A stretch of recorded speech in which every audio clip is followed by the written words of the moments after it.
Good evening, everybody. Before we start the committee, I've got some administration to do. There are no fire alarms scheduled for this evening. Therefore, if the fire alarm sounds, please evacuate the building immediately. The fire exit is located at the rear of this room. Go down the stairs, and we meet in the War Memorial Park. Please note that this meeting is being webcast live on the internet. The webcast will also be published on YouTube after the meeting. And we're live now. Please can all members and public switch their phones off or turn to silence. For the benefit of the members of the public attending, I would like to explain who everybody is around this table. My name is Councillor Paul Miller and I am the chairman of this committee. Down the sides of the table to my left and right are councillors who sit on this committee and who will be making the decisions on the applications before us this evening.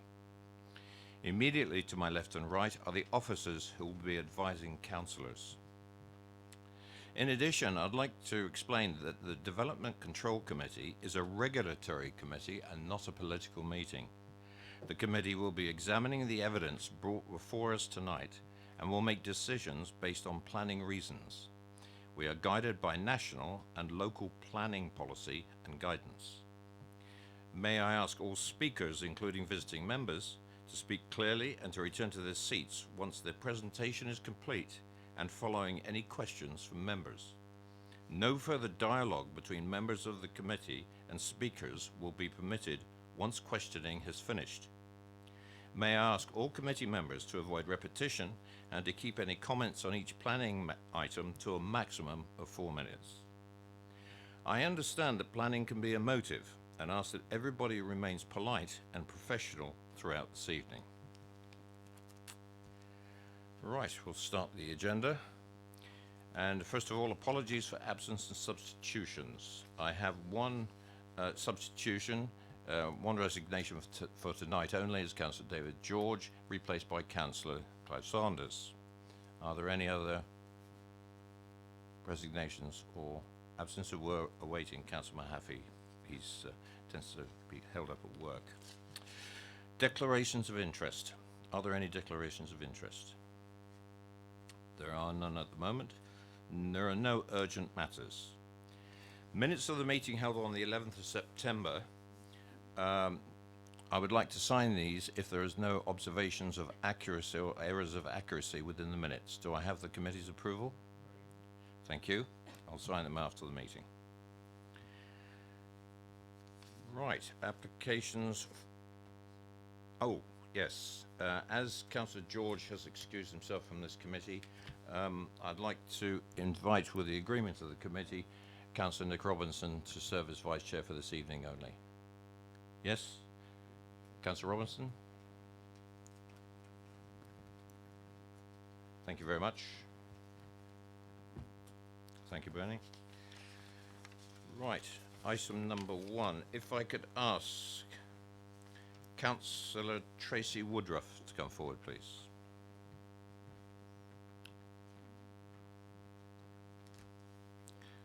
And if you'd just like to take a seat, and the officers will introduce the item. Officers? Thank you, Chair. This is a full application for the erection of a purpose-designed building to relocate the existing Whitchurch Montessori Nursery and Forest School, together with associated parking and access on land off the Knowlings at Whitchurch. I'll draw members' attention to the update paper, which is fairly lengthy. I set out the notes from the viewing panel. Members viewed this last week. There's also a further consultation response from our Public Open Space Officer, who has advised no objection to this scheme.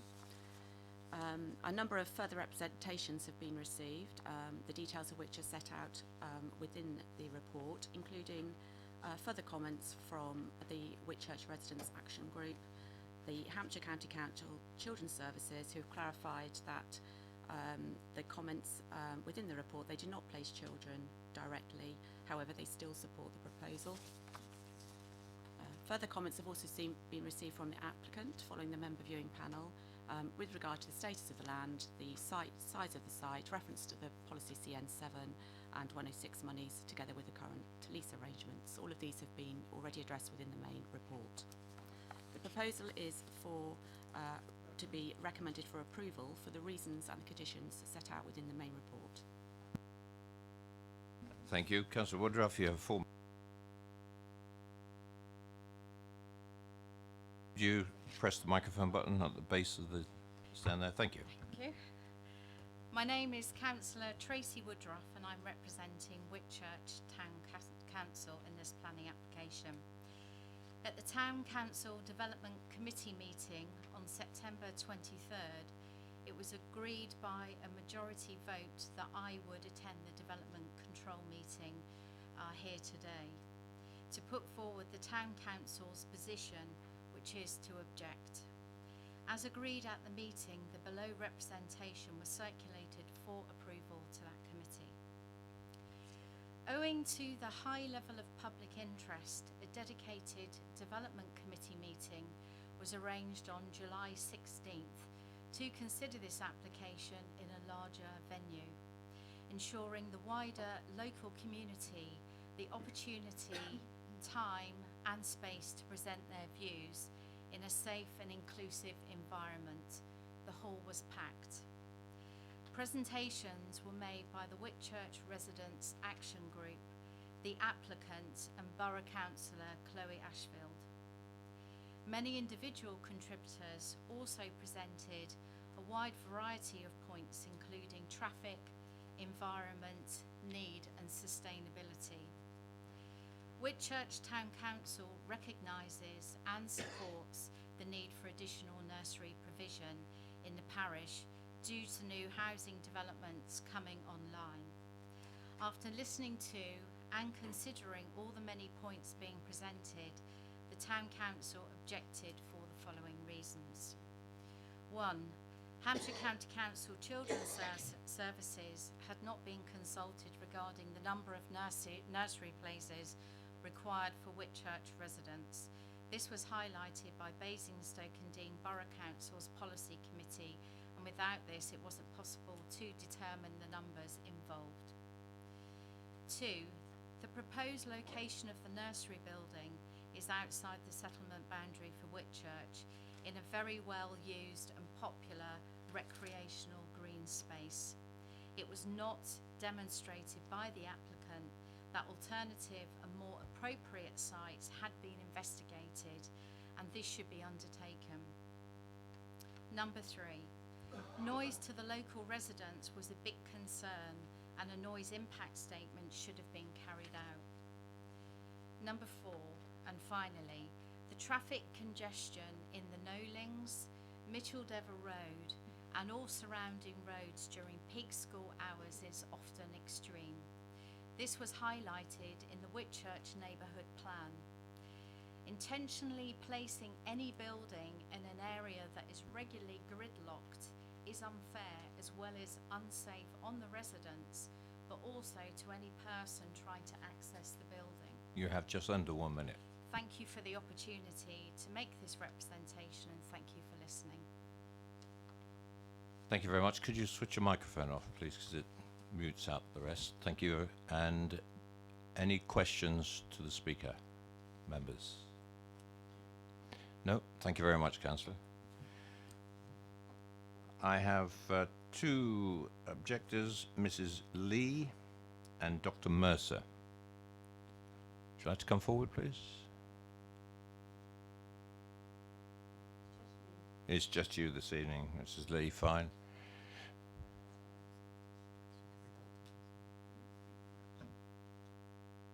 I'm sorry, I'm assuming it's Mrs. Lee, not Dr. Yeah, Mrs. Lee. As I've just been nudged, it could have gone either way. Microphone's in front of you. You have 4 minutes. No, it's a silver button on the silver base there. That's it. I represent Whitchurch Residents Action Group and all 129 objectors to this proposal. This development would pollute and damage a landlocked green field outside the Whitchurch settlement boundary.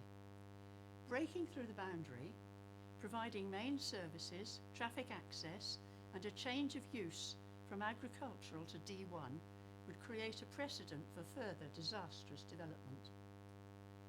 Planning policy has ruled that building outside the boundary can only be allowed as an exception if, first, it will meet an identifiable local need for nursery places, and second, that no other suitable premises existed inside the boundary.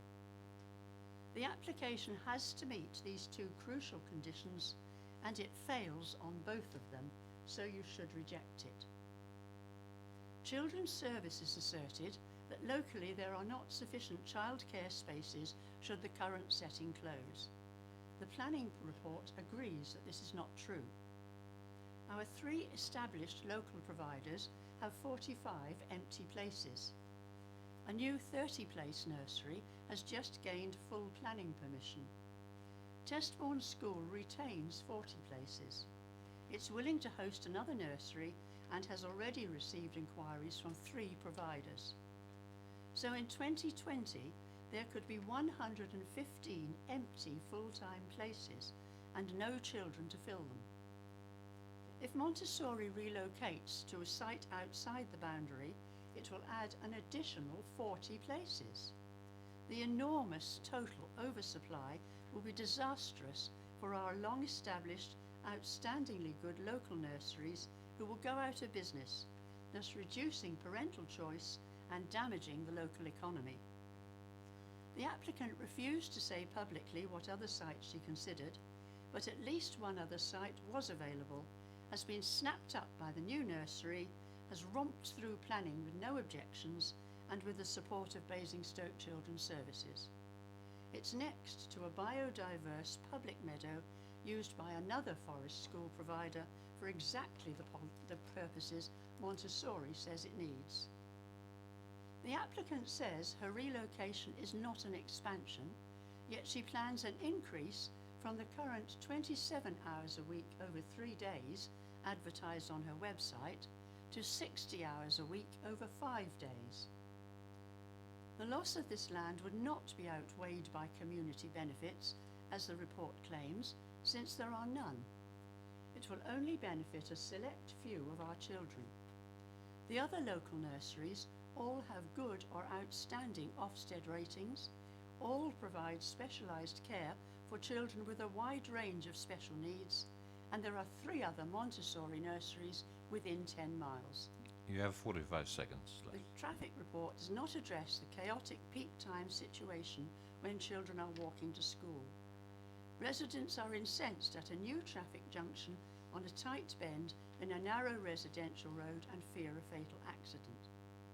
We are concerned about noise pollution, vehicle emissions, and the biodigester draining incompletely purified effluent downhill to the River Test. Biodiversity's condition on consulting Natural England has not been followed up. The building lacks energy saving or water recycling measures and is largely made of unsustainable plastic, not natural materials as claimed in the report. This contravenes EM10 on delivering high quality development and the Design and Sustainability Supplementary Planning Document. Is that it? Right on time. Thank you very much.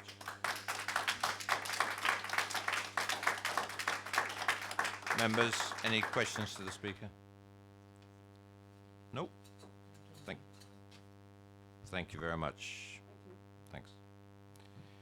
Could I ask Mr. Clements, Ms. Limbury, if you're all coming up, Ms. Banks and Sharon Egan?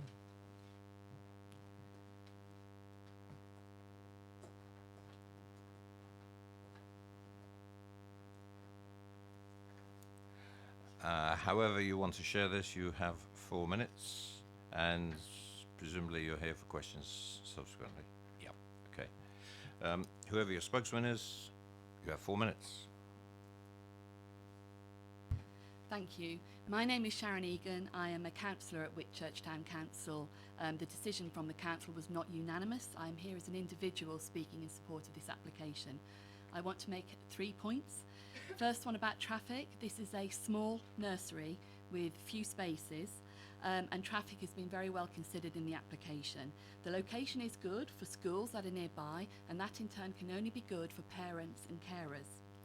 On the second point on the loss of habitat, I have some concerns, and I share some of the concerns expressed earlier today, but these are well addressed by the Forest School aspect of the application.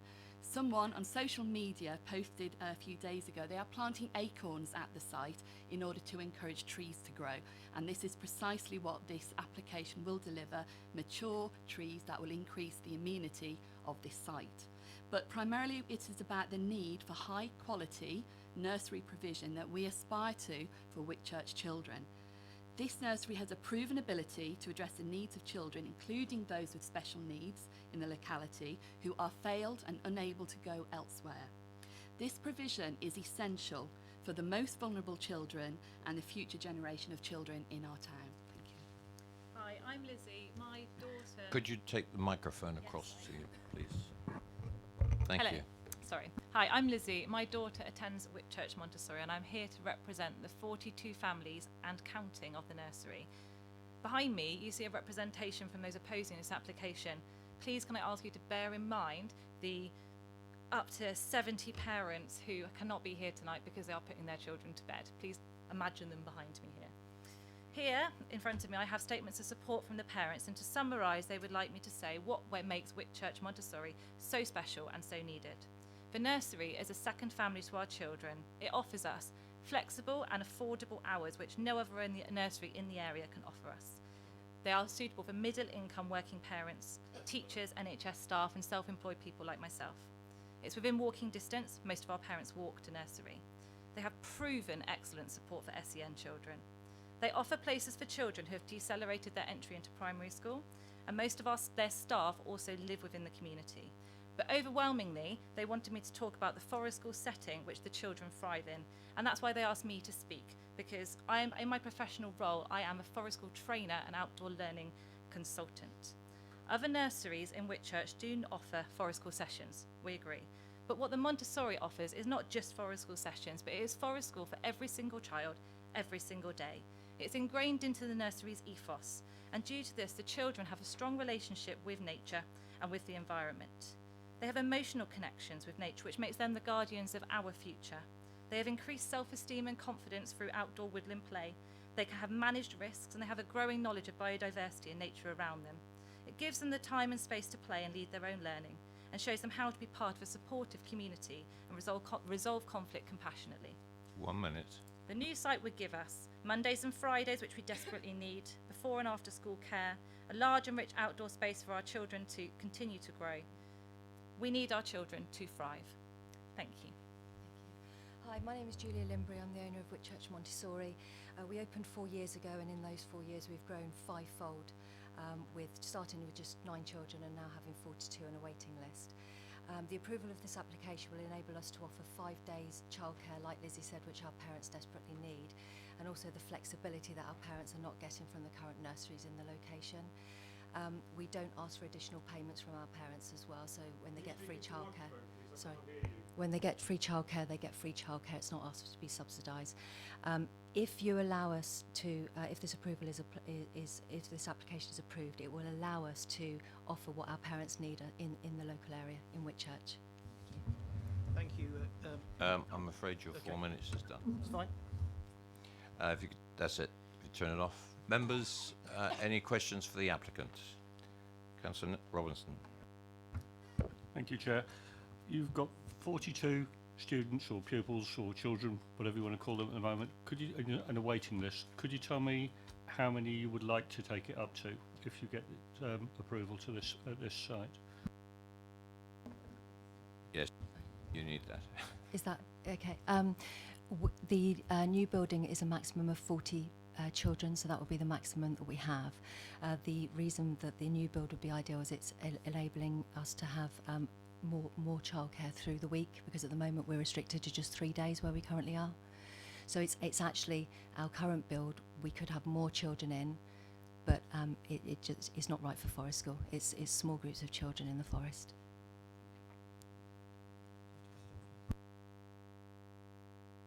Councillor Harvey? Oh, sorry, did you have a supplementary? The second question was, why has it got to be this site? Why is there no other site available?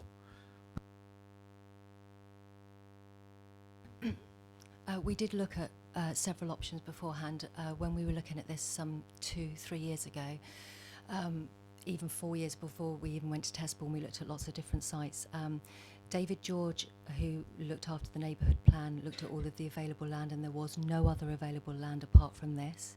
There were 9 other buildings that we could look at, but an example of one of those buildings was an old mobility office block, which is right next to the train station, which is an ungated train rack, railway track, and no outdoor space. So that gave us the idea of the limitations that we had. We did look at the social club as well, which is a nursery opening, but our parents didn't want the children to be educated in an environment that had a drinking licence all day, and it was a pub in the evenings.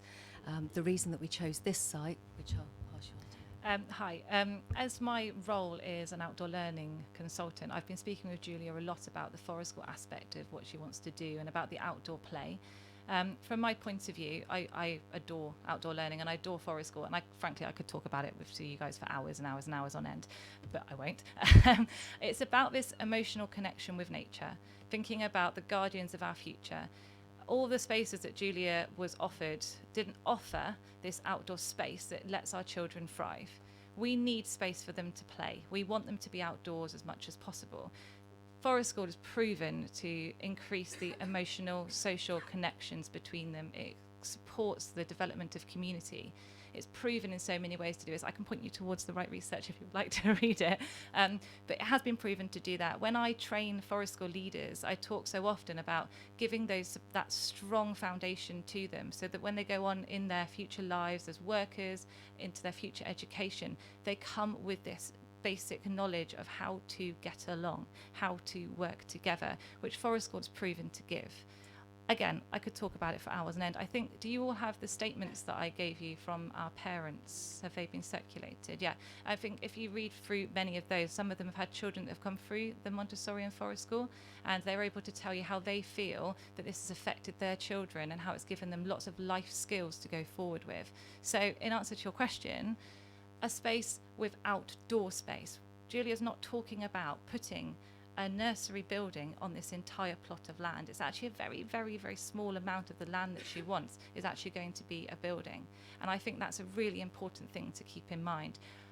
I would normally be with those guys over there, right, saying, please don't build on this green space. Green spaces are really, really important. But in my work, I look at risk and benefit, and I think about the risks of what we're going to do and the benefits it will give us as a community to our children that go to this nursery. And for me, Julia, I said to her, really, on the Knowlings field? And she said, yes, and these are the reasons why. Let me show you the space. I looked at it, and I can listen to what she wants to do there. And I, from my professional point of view, but also as a parent, want to support this. I think the use of this space is amazing for our children. I think the use of this space is amazing for our community. And that's why I'm supporting her here today, as a parent, but also as a forest school trainer. Thank you. Thank you very much. Councillor Harvey, do you want to follow up? Your question's been answered. Fine. Councillor Bound? Yes, with the number of pupils that you have at the present location, how many of those are sort of come to school, are walked in, let's say? At the moment, we've got 11 that come out of the area. And they are driven, so the numbers have gone up since the last report was done in April. And of those 11, three of them are teachers. 2 of them are teachers in Whitchurch, so they drive into school. Two others work in Whitchurch as well, so they drive into Whitchurch with their children. And the other ones, they have grandparents or family extensions in Whitchurch. Or actually 2 of them are childminders as well, so they drop their children at their childminders. So although they live out of Whitchurch, they drop their children off at childminders, and the childminders bring them to Whitchurch because we're not open the earlier hour that they need. So they are walked from the childminder to us, but they're essentially driven in. But that's because that's where the childminder is. And how many walk? All the rest, and all of our staff, apart from two members of staff. 9. We employ 9 staff, and only two drive in. Thank you. Councillor Mahaffey? Thank you, Chair. Could I just ask you, I'm not sure how to phrase this properly, but can you just talk me through sort of choice of building design, the materials, that sort of thing? Because just looking at the picture, it doesn't really tally with my concept of what a forest school would be. It looks very sort of utilitarian and industrial. Thank you. Councillor, thank you. Yeah, this is based on a modularised system for two reasons. One, the aim to have continuity of provision so that when the existing school has to close, this one can be opened on site, which has influenced the method of construction. Which has influenced the method of construction. So it's off-site construction, which is clad on to make it not look modular. There's been some discussion with the planning team on materials, and that's what you see before you this evening.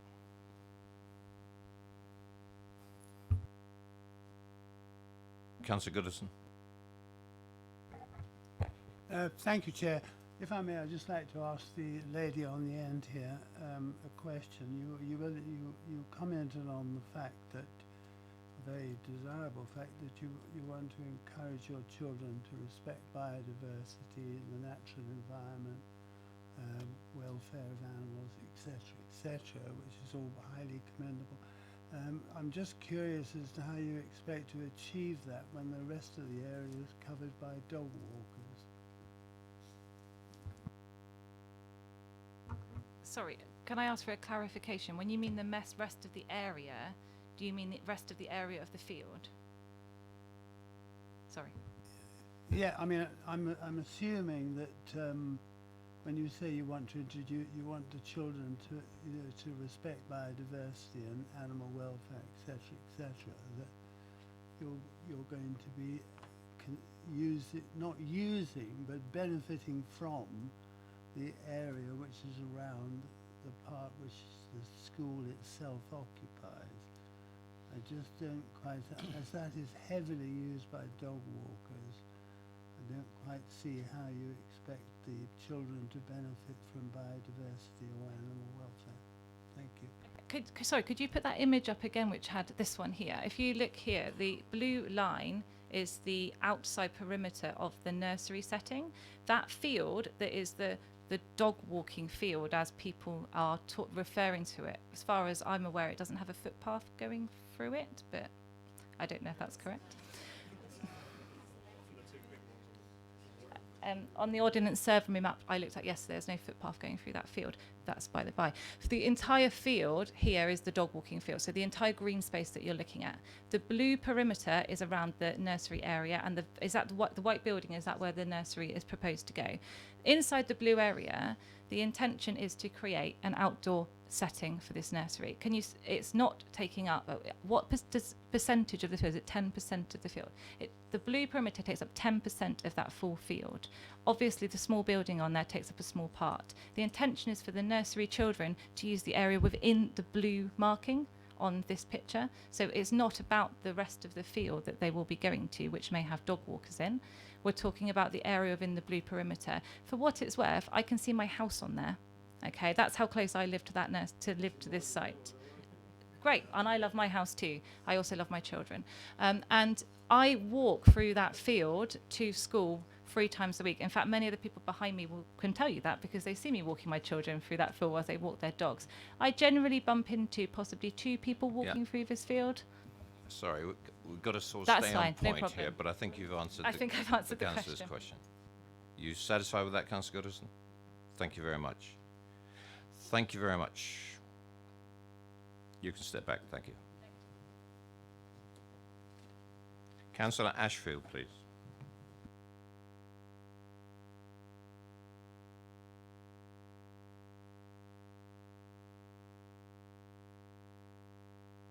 Evening, Councillor. You have 4 minutes. Thank you. Tonight you're looking at an application which has given rise to intense debate in our town. The passion shown on all sides reinforces that the people of Whitchurch are keen to defend our cherished green space on the one side and demand high quality provision of services on the other. On balance, I'm here tonight to object to this application. My position is not against the Montessori business or the parents and children who value it. The fact is that this is a commercial operation looking to build on a widely used and cherished open space. It has inevitably led to widespread scrutiny of this particular application. Whilst the officer has recommended approval of this application, I hope that my opinion as ward councillor be taken very seriously as I challenge some of the conclusions drawn in the planning officer's report. Firstly, and most crucially, I want to challenge Hampshire Children's Services evidence regarding childcare provision in Whitchurch. 2 days ago, I met with a local charitable trust, Rising Fives Preschool. This organisation has been offering preschool spaces in Whitchurch from its original premises for 45 years. At its last inspection, it was awarded an outstanding Ofsted rating. Rising Fives confirmed to me today that they are currently at a little over 50% capacity, on average with 14 spaces available per session. Yesterday, the Oak Tree Nursery and Preschool confirmed that it has 10 sessions for 3 to 4 year olds and 8 spaces available for 2-year-olds. Government funding is also available to be used at this setting, and like most provision, it is open to children of all needs. I also draw the committee's attention to a comment added to the portal only yesterday from Aldershot Down Nursery a couple of miles away, again reporting their underutilised facility, and to a recent planning application granted in Whitchurch a few weeks ago for change of use of a community building for the provision of childcare. Testbourne has been allocated a sum of Section 106 funding for a nursery room extension, and they have not ruled out continuing to offer childcare provision in the future. I have 3 children of my own, all now at school, but collectively my family has used over 12 years of baby to preschool childcare provision in Whitchurch. I therefore have a great deal of empathy for the parents who are anxious about the coming months.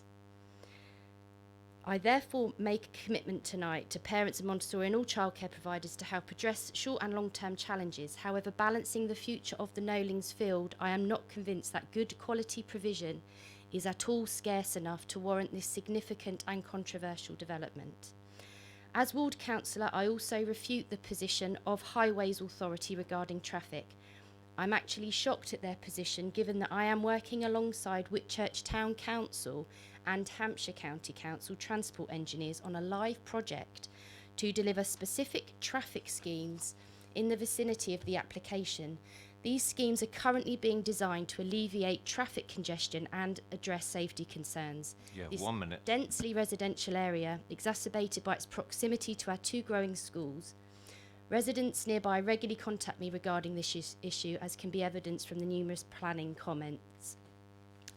I remind all councillors present tonight of the climate emergency declared only 2 months ago. I ask councillors to be very sure that an approval of this application fits comfortably with the climate emergency decision unanimously delivered in July.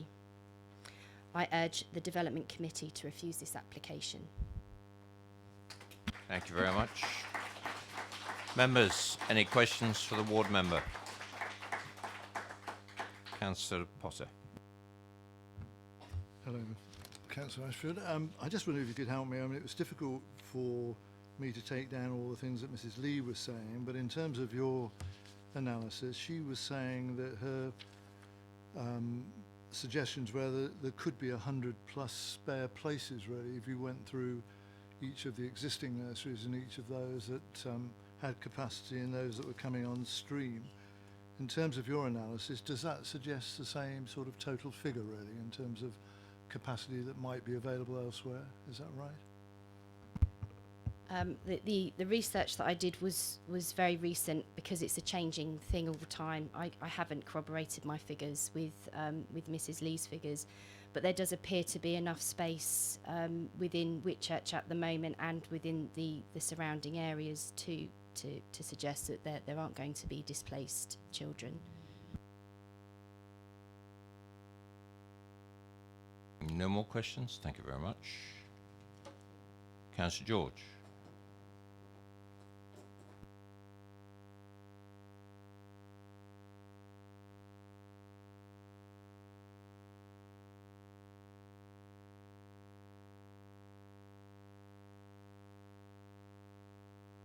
Councillor George, you have 4 minutes. Thank you, Chair. Councillors. Tonight I'm here to represent the interests of a number of my constituents, but who cannot be here tonight.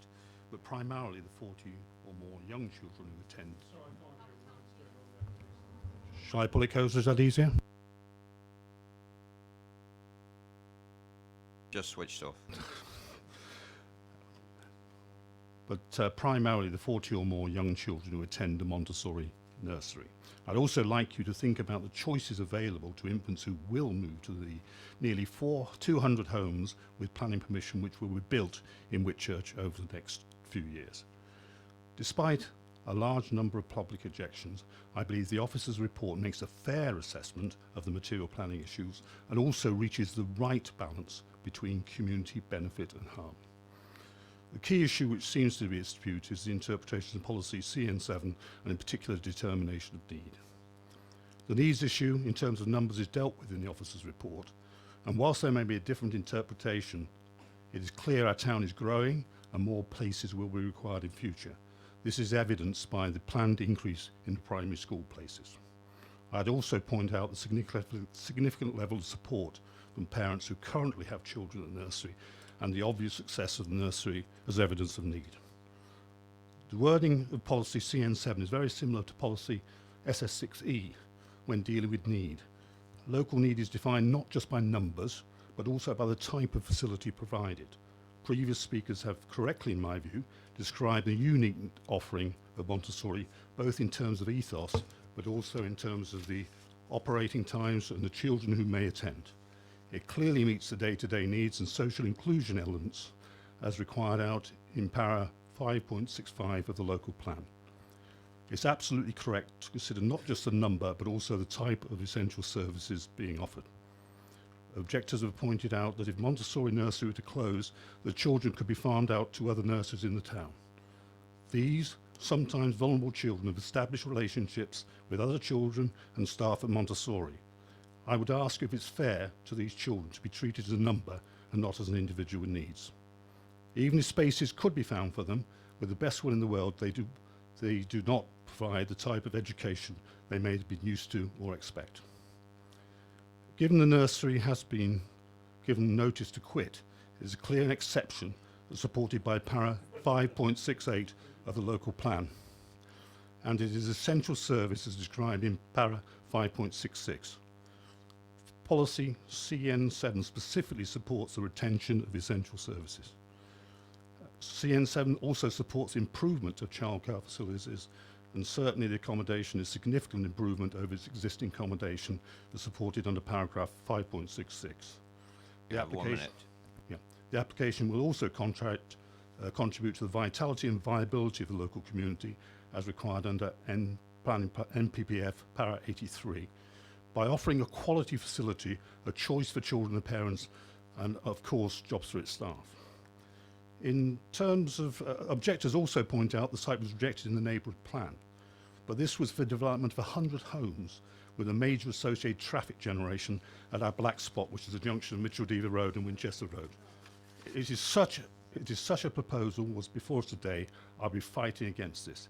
Instead, we're a proposal for the temporary location of a small nursery on a leasehold basis, which will occupy less than 10% of the area and little or no additional traffic generation at our black spot.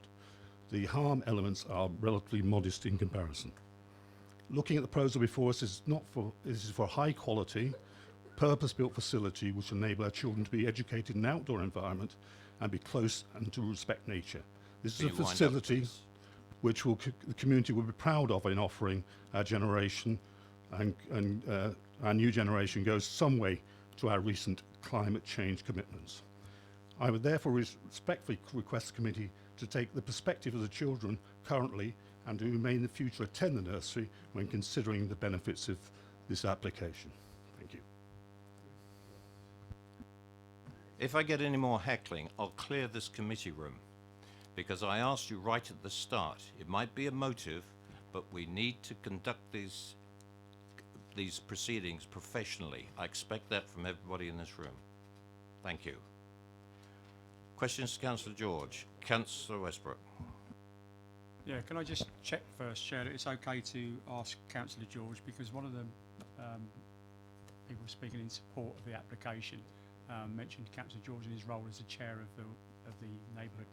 So is that okay for me to ask a question? Just checking because he's on a different. He's in as I- councillor tonight. Well, he announced he was the ward councillor. He had, in the past, been the chair of the neighbourhood plan committee. Okay, that's That's fine. the way I heard it. Okay, so good evening, Councillor George. I'll ask you the question now. It was said that you, in your role as the chair of that committee, when looking around at the sites, that you had said that there was no other sites available in Whitchurch for this nursery need. I think that's what we heard earlier. So I wonder if you could just confirm that, please, or explain that maybe a bit further. Thank you, Councillor Westbrook. Very quickly, yes, the neighbourhood plan, when I became involved, had been virtually completed by then, but I was approached to look at sites that were available based upon my knowledge of the area as former chair of the neighbourhood plan. And certainly, I obviously did have a good knowledge of what was available and who was doing what and where. And frankly, this was the only new build, potential new build site I could find which could potentially be used and moved forward, certainly within the time frames available, and had the right sort of areas and land and setting, frankly, for the nursery. So that is correct. So you say it's the right type of place. Are you talking about what was talked about in relation to building that forestry effect within that area for the nursery? Yes, it's in terms of the type of setting, the area that was available, and the availability of that particular piece of land. I, in fact, let's be honest with you, I in fact helped the applicant approach Basingstoke and Dean to see if it was available, and they, were prepared to cooperate to take this forward. So they did see a need there, they did see a requirement, and were prepared to cooperate to take it forward.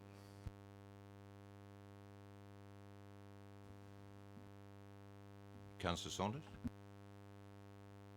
Good evening, Councillor George. Could you just clarify for me why this application is here? You were, on the one hand, saying that actually the new location will provide a better environment for the school, and I understood that to be said by the applicant when they were speaking earlier on. But at the same time, you also said that they were coming because they'd been given notice to quit. So what is the imperative? Is the imperative because they've been given notice to quit, or is it because the school itself is looking for a bigger and better set of premises? Thank you. I think there's a combination of both, actually. It became evident there was problems between the school and the nursery to me at a reasonably early stage, and then that finally I did get involved and try and, should we say, help them work out the differences between the two of them. But it became apparent to me that there was basically commercial and practical operational reasons why it just wasn't going to work. So at that stage, should we say, the search for and location of this site was imperative for the sake of the children, frankly. Thank you, Councillor George. Oh, Councillor Potter. Thank you, Chair. Hello, Councillor George. I know, obviously, of your role within the creation of the neighbourhood plan, and you support the integrity of that plan, obviously, and we've heard that from you many times. Accepting that this falls outside of the settlement policy boundary, why do you say it should be treated as an exception and there being no alternatives when we've heard evidence, it seems to me, and this is not just sites, but there is evidence of alternative provision elsewhere? Why should it be treated as an exception in those circumstances? Thank you, Councillor Potter. Very quickly, in terms of alternative sites that may be elsewhere, certainly from my perspective, in terms of new build sites, within the settlement boundary, there just wasn't anything available. So we have to go external for new build. In terms of internal sites that were currently available, facilities and everything else, I do see the Sports and Social Club has been mentioned and what have you is going forward. But again, it wouldn't, because of its particular location, the availability of land around it, it wouldn't fit into the particular criteria as required by Montessori. The other reason this particular site came up was because, believe it or not, in the Regulation 14 version of the neighbourhood plan, this was actually allocated for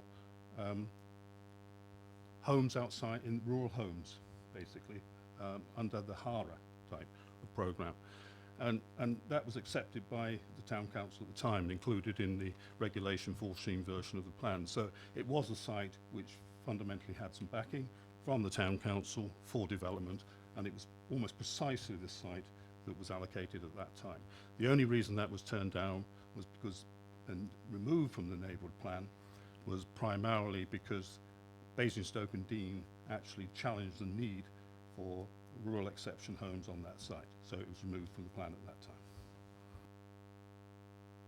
Councillor Harvey. Thank you, Chair. Reference has been made to the quality provision of this nursery. That is a subjective opinion on the basis of what you may be then saying about the other nurseries in Whitchurch. Would you like to put it on record in terms of just your view of the other nurseries in Whitchurch? And are we to draw from the argument that's being made that this is a better quality of provision than those Sorry, other nurseries? Councillor Harvey. Getting a view from the speaker is not material to what is in here. Yeah, you've got to have a question. You don't ask for a view.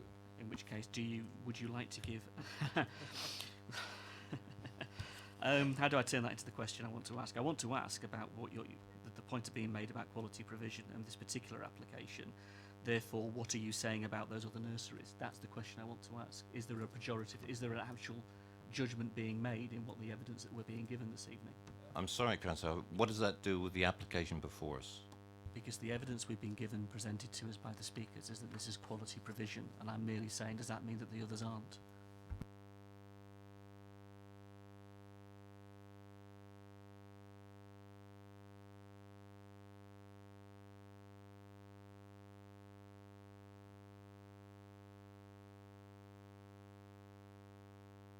Okay, Councillor George, could you answer the question? I'd be happy to answer that. I'm basically saying that certainly I'm not challenging the quality of the other provision. I just say this is a different type of provision. Absolutely. And this is my point. Is ultimately this is about not just the numbers, but also the type of provision that's being provided.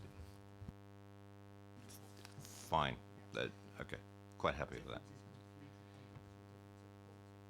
Understood. Fine. Any more questions? Thank you, Councillor. That's it. Questions to officers? Councillor Mahaffey? Just building on the point that Councillor Harvey's just made there, I'm struggling with this a little bit because it's always very emotive when we start talking about children, but we do have to bear in mind this is a commercial enterprise, so I wonder whether or not we would be thinking differently if it was a proposal for a warehouse or something similar. And we've been presented with two different views, one of which says there is a need for quality provision, and there isn't this sort of provision anywhere else in the town. And we've also been presented with a view that there is plenty of capacity and the kids could be educated elsewhere. How do I resolve that? There doesn't seem to be anything in the paper that gives me any direction on that one. The test within policy CN7 refers to an identified local need. It doesn't say quality or capacity, or it refers to identified local need based on the assessment that we've made, taken in conjunction with the response from Hampshire County Council Children's Services, and weighing all of that evidence up together, we have reached a conclusion as officers that the test in terms of demonstrating local need has been met as required by CN7. Can I follow up on that one? I think we've been slightly skewed, although it was a very good point made earlier. I think we've been slightly skewed by the need for quality provision. Let's assume that it is all quality provision. It's really more numbers, hard facts of, I don't know how many kids there are in Whitchurch. I don't know how many nursery spaces there are. I don't know if this increases the capacity or if it is just a commercial enterprise. I mean, there's nothing wrong with a commercial enterprise, but I'm struggling a bit with it. I don't have numbers before you, and they're not within the papers. Obviously, you've heard representations from both parties tonight in terms of the research that they've done. but based on the information that the applicant has provided us, together with the future projected need identified by Hampshire County Council Children's Services, we've reached a conclusion that there is an identified local need, and therefore we feel that that element of CN7 has been met. Councillor Saunders. Really, to follow up on that point before I raise another one, where do I find the Hampshire County Council response? Because I see it's quoted within the report, but when I went on to the website to look at it in terms of responses from consultees or points that have been put in, it was strangely missing, and therefore I've had no opportunity to evaluate whether I actually think it was a sensible piece of response, or whether the figures put forward were ones that I would believe. I'm afraid, you know, I'm learnt in the past not to totally believe everything that Hampshire tells you. The information response from the county was submitted by the officer Linda Jackson. She submitted it online. Her comments are online, and she's ticked the box neighbour, so it's come up under that.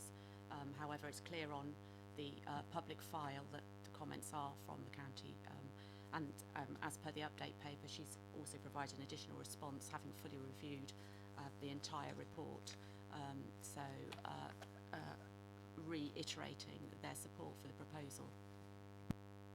Well, might I suggest that in future, if you get responses like that, which are absolutely key to the core argument about this application, that you make it relatively easy for people to find it, and not something which has to be a void of exploration and going through possibly another 100 and something neighbour responses. I mean, that really is trying to, not intentionally I'm sure, but has the effect of keeping those of us who want to do our homework before we come to these meetings considerably in the dark. Councillors can contact officers throughout the entire process of the application if they're unclear on any comments that may or may not be there, and this would have been highlighted sooner. However, the report before members is all consultees are summarised, and therefore once this had been produced and you still weren't unable not to have the full response, then officers could have provided that if they'd been requested to. Might I move to my second question, which is on highways? I note the highways have no objection to the proposal, and their objection is largely, I think it says, referring to the acceptability of the information which has been provided in terms of access, etc. Within that information, they talk about actually, I think it was refuse vehicles, which seem to be access from refuse vehicles seem to be one of the key things, that they actually use a small refuse vehicle, and therefore that would enable them to get around the streets. Is any consideration taken of the ability for rather larger things like fire engines or ambulances to get access down what, as we saw, in practical terms, were very congested streets leading to the only access point to this site? Well, the county highways officers, I'm sure, they comment, as you know, on all sorts of applications before us, and they would take all elements of highway safety into account when recommending a proposal or otherwise to us.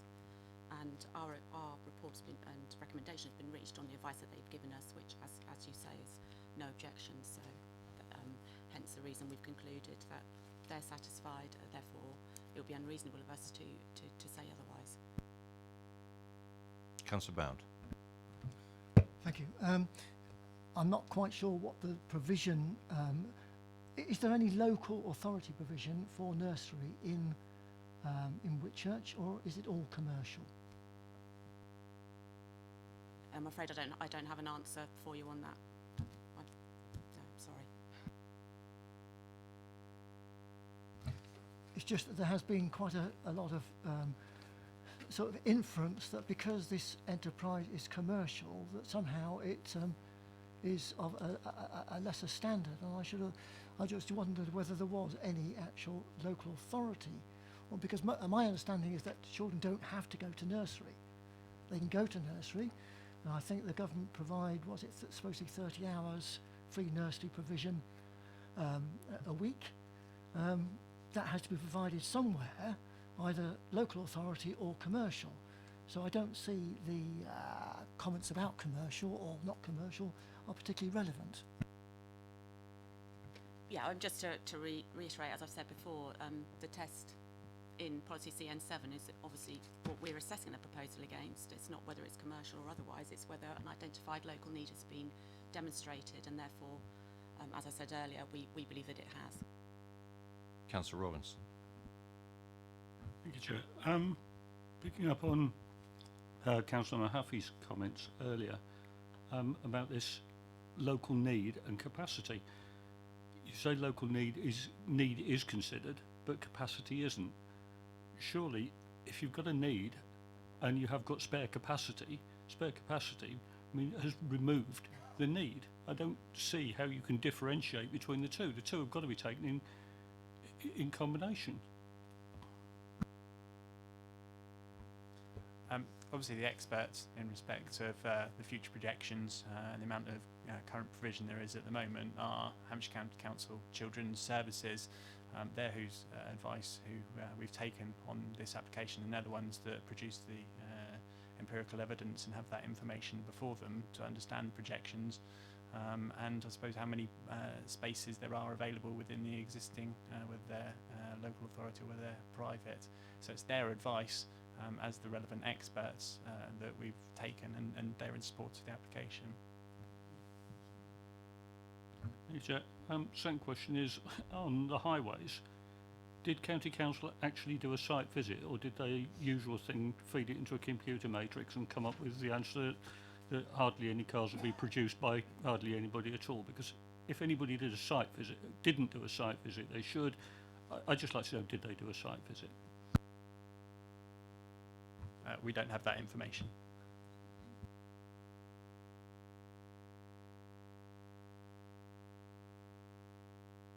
I've got a question on that very point. We have standing orders, standing advice from Hampshire County Council. This has been in place now for about 2 years, and I thought that was for minor household applications. I didn't know it extended to this type of application. I'm not going to zero in on this one, but I'm now getting kind of confused of where standing advice sits in our consultation. Yes, you're quite right. It's only on those minor householder and minor applications where the standing advice applies. On this one, we have done a full consultation with them and they've provided a full consultation response. Councillor Potter. Thank you, Chair. Just a couple of points, officers, if I might, really. I think it picks up on the point Councillor Robinson made. I was trying to think of an analogy, but in terms of something like the building of a new shop, some sort of commercial organisation, we would have something akin to sequential testing, really, in regard to the capacity that is already available in a specific area. Are we saying when it comes to something like a nursery, there is nothing akin to that whatsoever? So even if there's a massive number of spare places, that doesn't interest us when it comes to a new application for a new facility. Yes, you're quite right, Councillor Potter. With regards to retail, the policy is very clear in requiring sequential and impact assessments. However, we're looking at policy CN7 in relation to essential services, of which childcare is one of those, and there is no sequential test set out within that policy. Therefore, it's not something that we can request. My second question, if I may, Chair. I mean, in the reports, obviously, we're referring to this as private open space. I think the accepted designation is that it currently should be seen as agricultural land, but it would, under this application, if it was approved, convert that to D1 status, I think, which of course is covers a wide range of non-residential institutions, really, and akin to the point that Councillor McAfee made, really, that would cover a wide range of things, some of which wouldn't be quite as attractive as a nursery. Once it's changed in that designation, it remains as a D1 designation, does it? Yes, it does. However, members were minded to approve the application and were concerned about potential future uses. You could impose a condition to say that it could only be used for specifically for this use. Normally you would wouldn't go so far as to saying this particular occupier, that's not normally accepted, but if members felt that strongly, then they could impose such a condition. Sorry, if I could just comment as well that use would only apply to the actual application site, so only that blue line rather than the rest of the field. Just to clarify.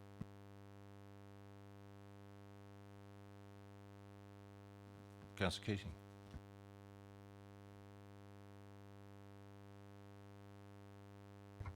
We're here as a planning committee, as I understand it, and we're supposed to be looking at the defined plan for the village. It's constrained by a blue line or a red line. We can go outside that plan for exceptional reasons.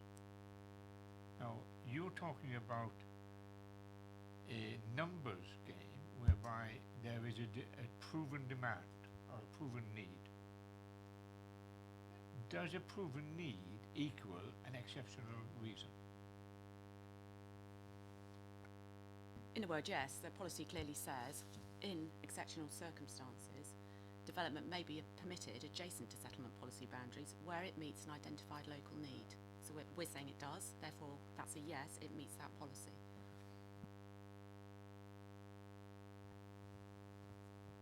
How does it get outside the settlement boundary by being an exceptional need just by counting demand?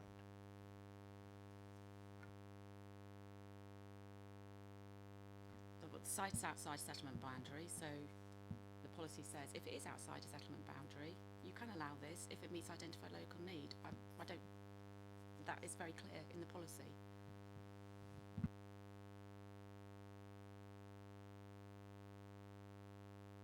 Aren't we supposed to identify what exceptional needs are in relation to this particular application? And you're saying, as I understand it, that you can identify a need without specifying how you do that.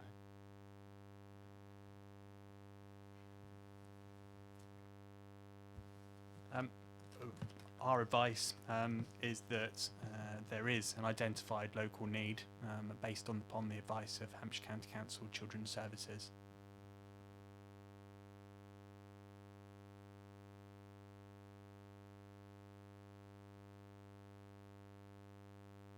No more questions to officers' debate.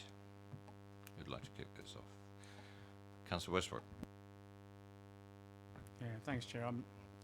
Firstly, just want to say that the idea of a forestry area with this idea is a great idea. Looking at the blue plan up there and the fact that we were told that the forestry part of it is going to be within the blue line, I think that could probably be achieved at any other new site, not necessarily on that open space. But I note that paragraph 83 of the current NPPF is cited as one of the reasons for approval. And this paragraph does deal with supporting a prosperous rural economy. But I was fascinated to discover how the latest NPPF version differs from the previous one. The previous one promoted the retention and development of local services and community facilities in villages, such as local shops, meeting places, sports venues, cultural buildings, public houses and places of worship. But the latest version of this paragraph has strengthened the wording from promoting to enabling, and more importantly now adds open space to that list of important community facilities, which is different from the previous version.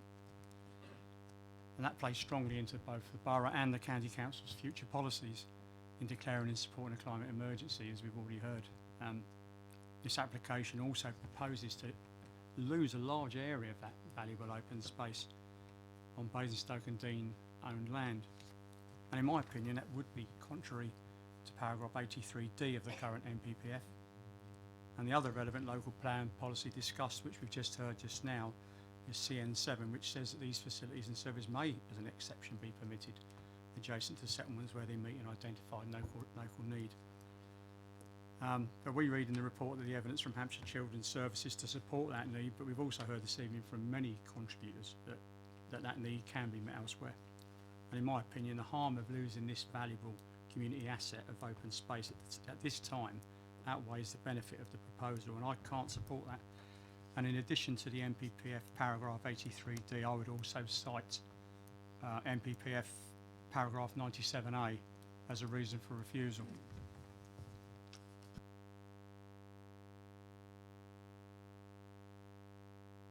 Anyone else? Councillor Bound?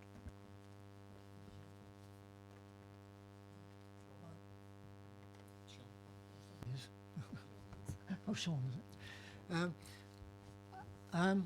Yes, I've read the report and the update as thoroughly as I can, and I'm torn because it would appear that there is a certain amount of provision within Whitchurch itself. On the other hand, Hampshire County Council have come forward and said that there is a need, and it would seem to me that the need here overcomes, from my point of view, the loss of a fairly small area of open space. I was somewhat disturbed by the amount of parking which we saw when we had our site visit.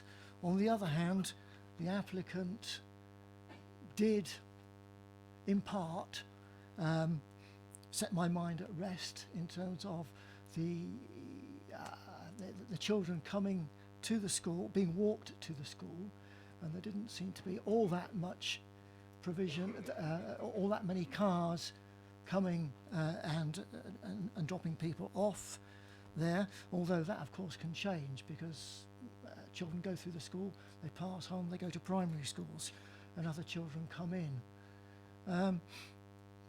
The commercial side of it, well, lots of these nursery schools are commercial, and this happens to be a particular type of school which provides a particular type of provision which is very much looked for, apparently, within a certain section of people within the town of Whitchurch. So at the moment I haven't heard anything that would make me vote against this proposal, although I've got to listen to what everybody else here has to say. Thank you. Councillor Mahaffey. Thank you, Chair. I'm sorry to labour this point about need, but I've sat through other applications where we've spent a lot of time debating what need is for the development of an essentially agricultural area, and there's been I've had a lot of advice from officers on the difference between need and demand, and we were presented earlier that the evidence of need was that there is a high demand for this, and I just don't see it in front of me. I'd be minded to I'm minded to support what Councillor Westbrook was saying earlier about there isn't sufficient evidence that I see before me to justify taking this area out of its existing use. I might change my mind if this were to come back in front of us with some more empirical evidence of need. Councillor Harvey. I think that evidence of empirical need, or evidence of capacity, evidence of demand, however you want to use the words around it, comes in two forms. The forms that we've had this evening in front of us from the evidence presented to the committee, and we can only make a decision based on the evidence that we have in front of us at this time, where clearly we're talking about the evidence given that the current provision at 42 children will go down to 40 in the context of what has been said by the applicant in terms of their desire for the provision they seek to make. So there is a small reduction, might only be 2, but nonetheless a reduction in their ambition, as I stated, as the evidence presented to us. You then have the situation of the evidence presented of the other nurseries in Whitchurch, which clearly have capacity. We have the evidence of a third party in the update report clearly showing capacity at 20 places at their nursery. So in the context of need, the County Council has not chosen to present in the report or the evidence they've given to us their evidence of what they mean by need. So we have a clear difference of evidence in front of us, both statistical and qualitative. The qualitative point to me is really important. We are not talking, and it's been clear, that's why I asked the question and tried to get at the question, of one nursery being better than another, or a nursery being something that is some way qualitatively superior. We're talking about different provision. And that's really important, that we're not talking about a hierarchy of nurseries in Whitchurch, and nor should we, I feel. So the planning reasons for this become really important. This is outside of the settlement policy boundary. That is a fundamental point. It is a issue around traffic and highways in a road that has been identified by the County Council, and we've heard this evening evidence that they are in fact themselves conducting work, or will be conducting work, or will be seeking to do work on the highways issues they have identified associated with the existing provision at the school. And this application seeks to create a new access onto that particular road. Now, you can't square the circle whereby the county is in the one hand saying, as highways officers assessing this application, we don't have a problem, but nonetheless we're actually going to implement a scheme to deal with the safety issues at the school. So they can't have it both ways. County cannot say on the one hand, our standard advice to you, our advice to you is X, when they're actually physically doing Y. That does run in the face of logic. It may well be that both of those arms of the County Council are not talking to each other, in the sense of, you know, one end does not know what the other end is doing. We would not be surprised at that, I'm sure, would we? I think policy EM1 is really important, because it states, and the office is quite clear here, that development will be permitted only where it can be demonstrated that they are sympathetic to the character and visual quality of the area concerned, and must respect, enhance, and not be detrimental to the character or visual amenity of the landscape that is likely to be affected. We are talking about the erection of a physical building outside the settlement policy boundary in the context of a rural setting. Therefore, it's outside the policy settlement boundary. It isn't in an urban setting or a settlement context, it's in a rural context. Where on the other side of that line would be in a different context, but it isn't. Those are the world in which we have to operate planning-wise. I have not seen any evidence presented this evening that justifies that building in that rural setting in the context of policy EM1. And so therefore my mind, as is others have said, is drawn to other applications where we would have looked at it very, very differently. You know, empathetically, you know, getting the idea of why, you know, the nursery wants to be and understanding what they want to do is fine. I have absolute respect for that. But that's not a planning reason to approve it or a planning reason to reject it. It's the pure planning reasons that we've got to look at as a committee. I'm sorry that they've been directed to this site. I'm sorry that they would tunnel down towards this site by others. That is a matter that they've got to resolve themselves. In that context, we can only deal with the application that's in front of us. So I think the evidence presented this evening in terms of need, I challenge, because of the evidence that we actually have in front of us that County haven't provided. I think the issue of it being outside the settlement policy boundary is very important, and I think the issue of EM1 really does matter in terms of, you know, the policy that we have in front of us and the integrity of that policy at the moment, and that would then lead on to an argument about EM10 in terms of the quality of the building. Just to come back on that, really, I think members are generally grasping well the point around the need and the evidence, and it's empirical evidence that is obviously important, and Hampshire County Council Children's Services are the relevant expert in that field, and they're the ones that have given us the support for the application and confirmed that level of need.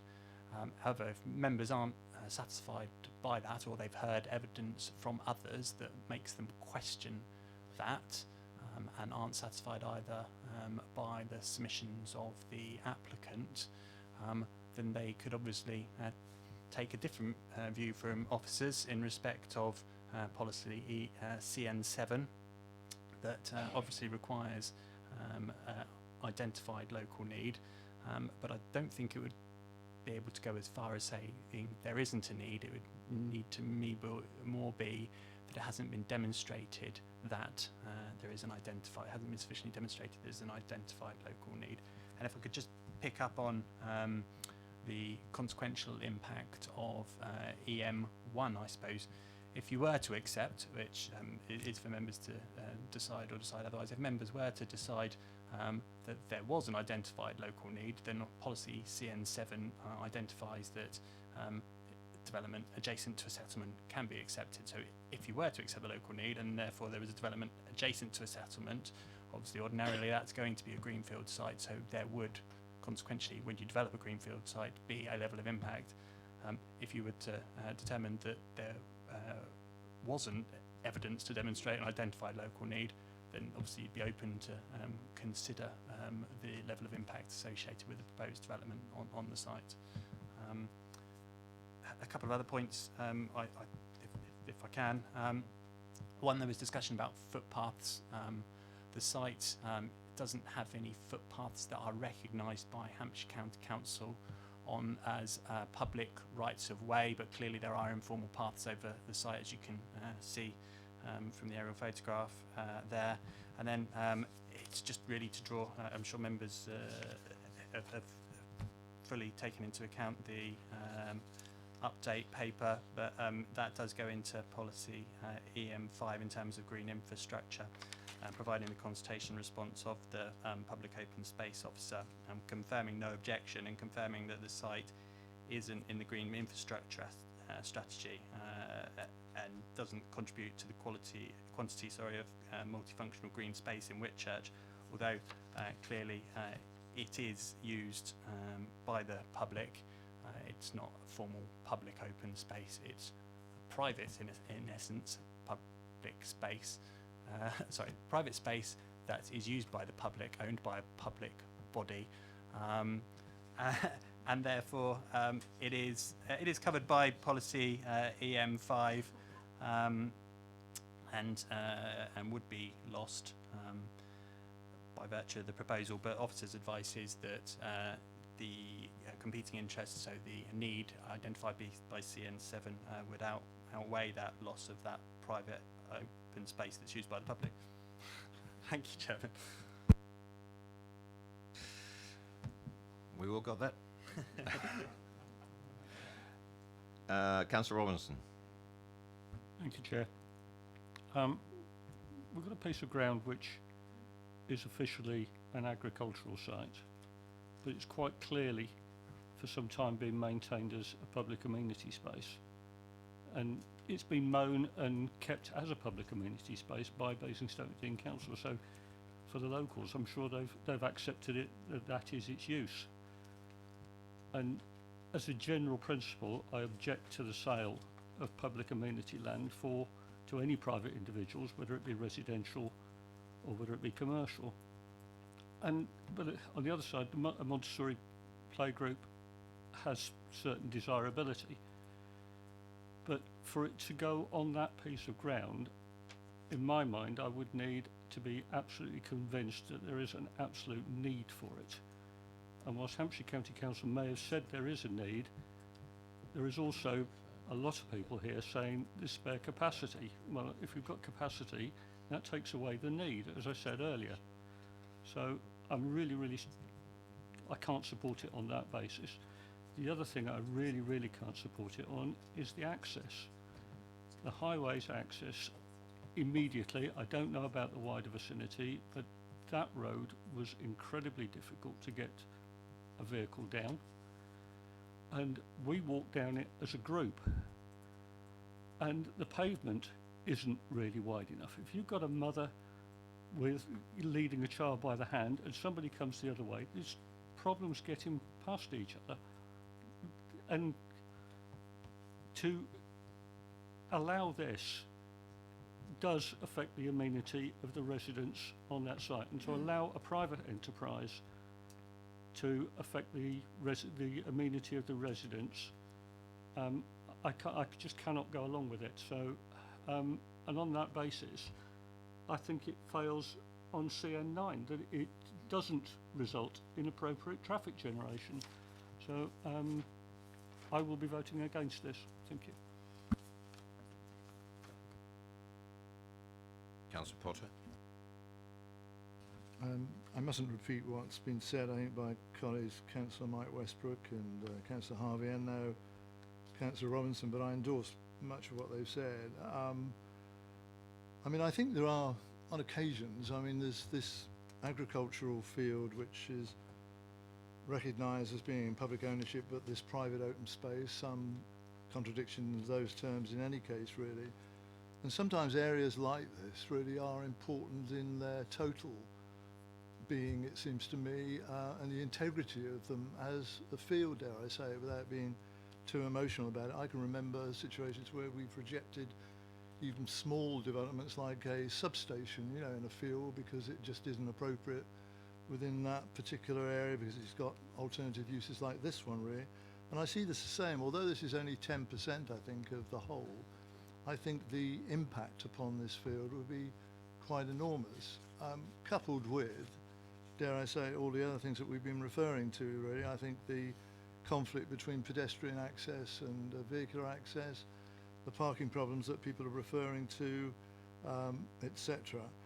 And as the officer has said, really, it becomes a subjective view eventually, and he was good enough to say really what the officer is saying in this regard. It remains the officer recommendation that, on balance, the benefits, i.e. the provision of the facility, in this case a commercial facility, reminding ourselves, associated with the scheme outweigh the harms, including the loss of the private open space.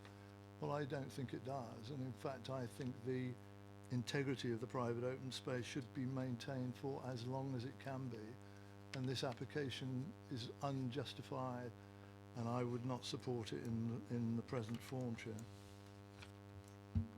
Is that a proposal for refusal, Councillor Potter? Okay, I got one more speaker, Councillor Keating.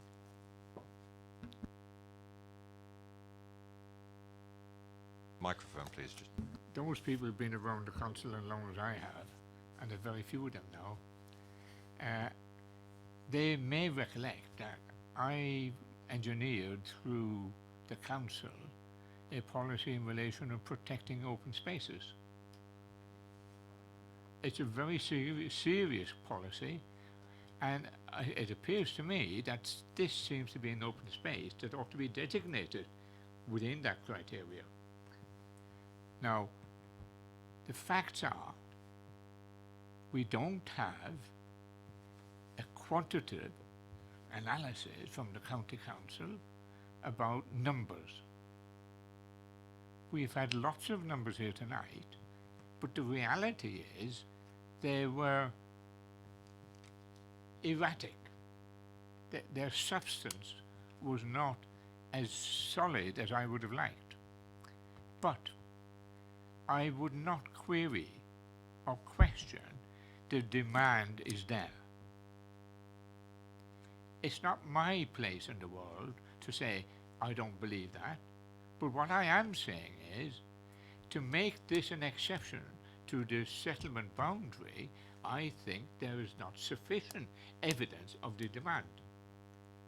Now, for county council to say we agree with the applicant is not good enough.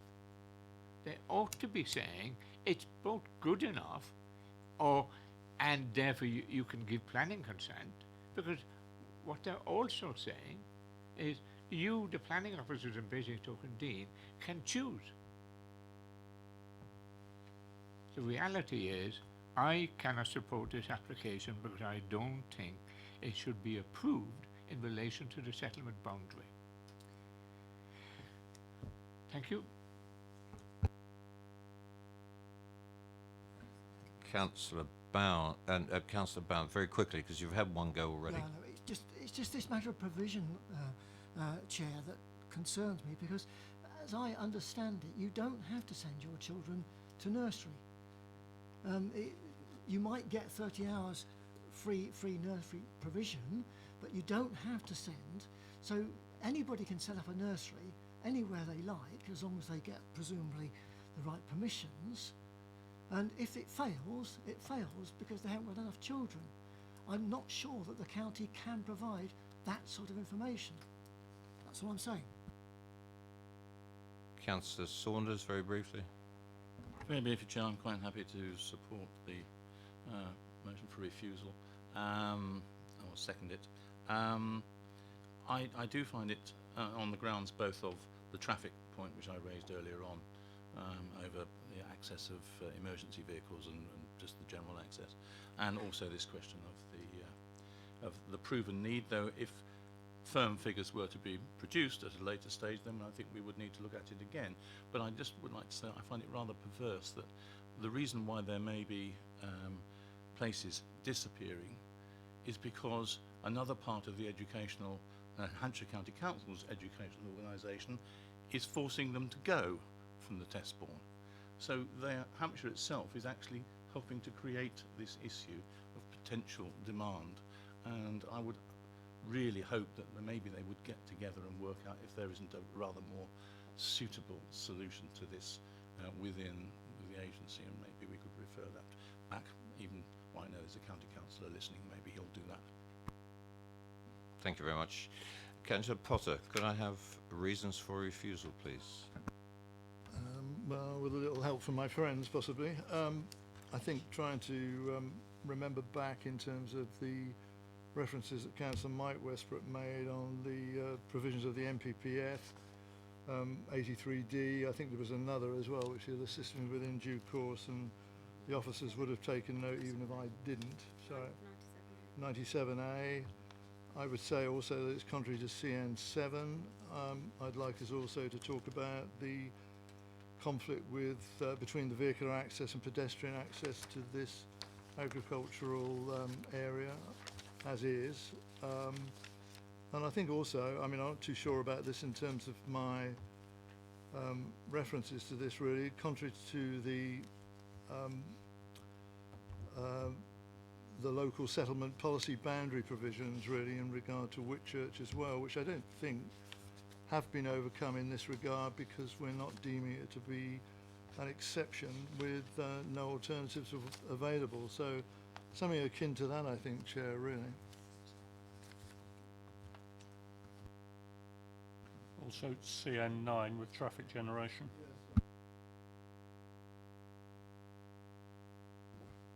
I think did I also hear members refer to the landscape impact in terms of policy EM1?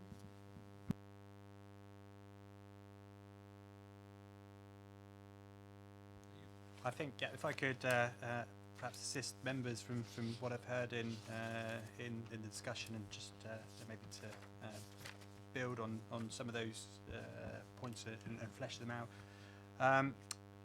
In terms of what we've heard, and I appreciate this is something members do themselves, but looking at the reasons for approval, the reasons for approval, one was to suggest that there was a need for an essential facility. If you were to introduce that there is insufficient evidence to demonstrate that the proposal would provide essential facility in accordance with CN7. The second reason for approval was in terms of integrating into the street scene. So again, you could reverse that, say the proposal would not successfully integrate into the street scene and the overall landscape, and be therefore contrary to policy EM1 and EM10. And then the fourth reason refers to the impact on highway safety. So I think from what we've heard from members that, again, it would be to reverse that in terms of the development, but by virtue of the nature of the proposed use and number of movements and conflict with pedestrian vehicle movements, would cause an impact, and removing the word not cause an impact on highway safety given the width, alignment and on-street parking of adjacent residential street, and therefore doesn't comply with CN9 and EM10. And then the remaining point was I think in respect of the loss of the open space, in that the proposal would result in the loss of the private open space, which, although it's not part of the network, is used for informal recreation purposes by the public. It doesn't include replacement provision or show that the space is surplus to requirements, and therefore is contrary to policy EM5, and that the other material considerations aren't sufficient to outweigh that harm at this time. Are you satisfied with that, Councillor Potter? As the I'm more than. I'm grateful. Thank you. It's been properly moved and seconded for refusal for the reasons that just been read out by Greg Chapman. All those in favour for refusal?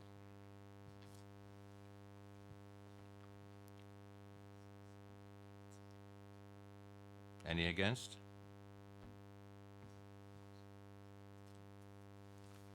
That's carried. For refusal, officers? Just to confirm, the application is refused for the reasons that Mr Chapman just outlined.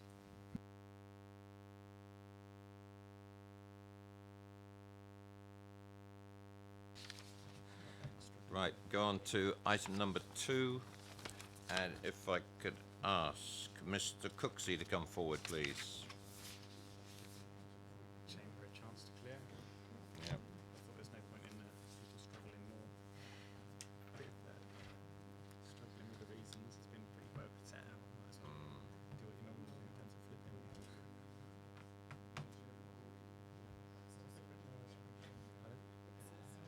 Yeah, well, hour and a half in, yeah, the first item. Hopefully we'll pick up the pace. Could be worse. Not be 2 agendas. Do I have Mr Cooksey? Mr Cooksey? Okay.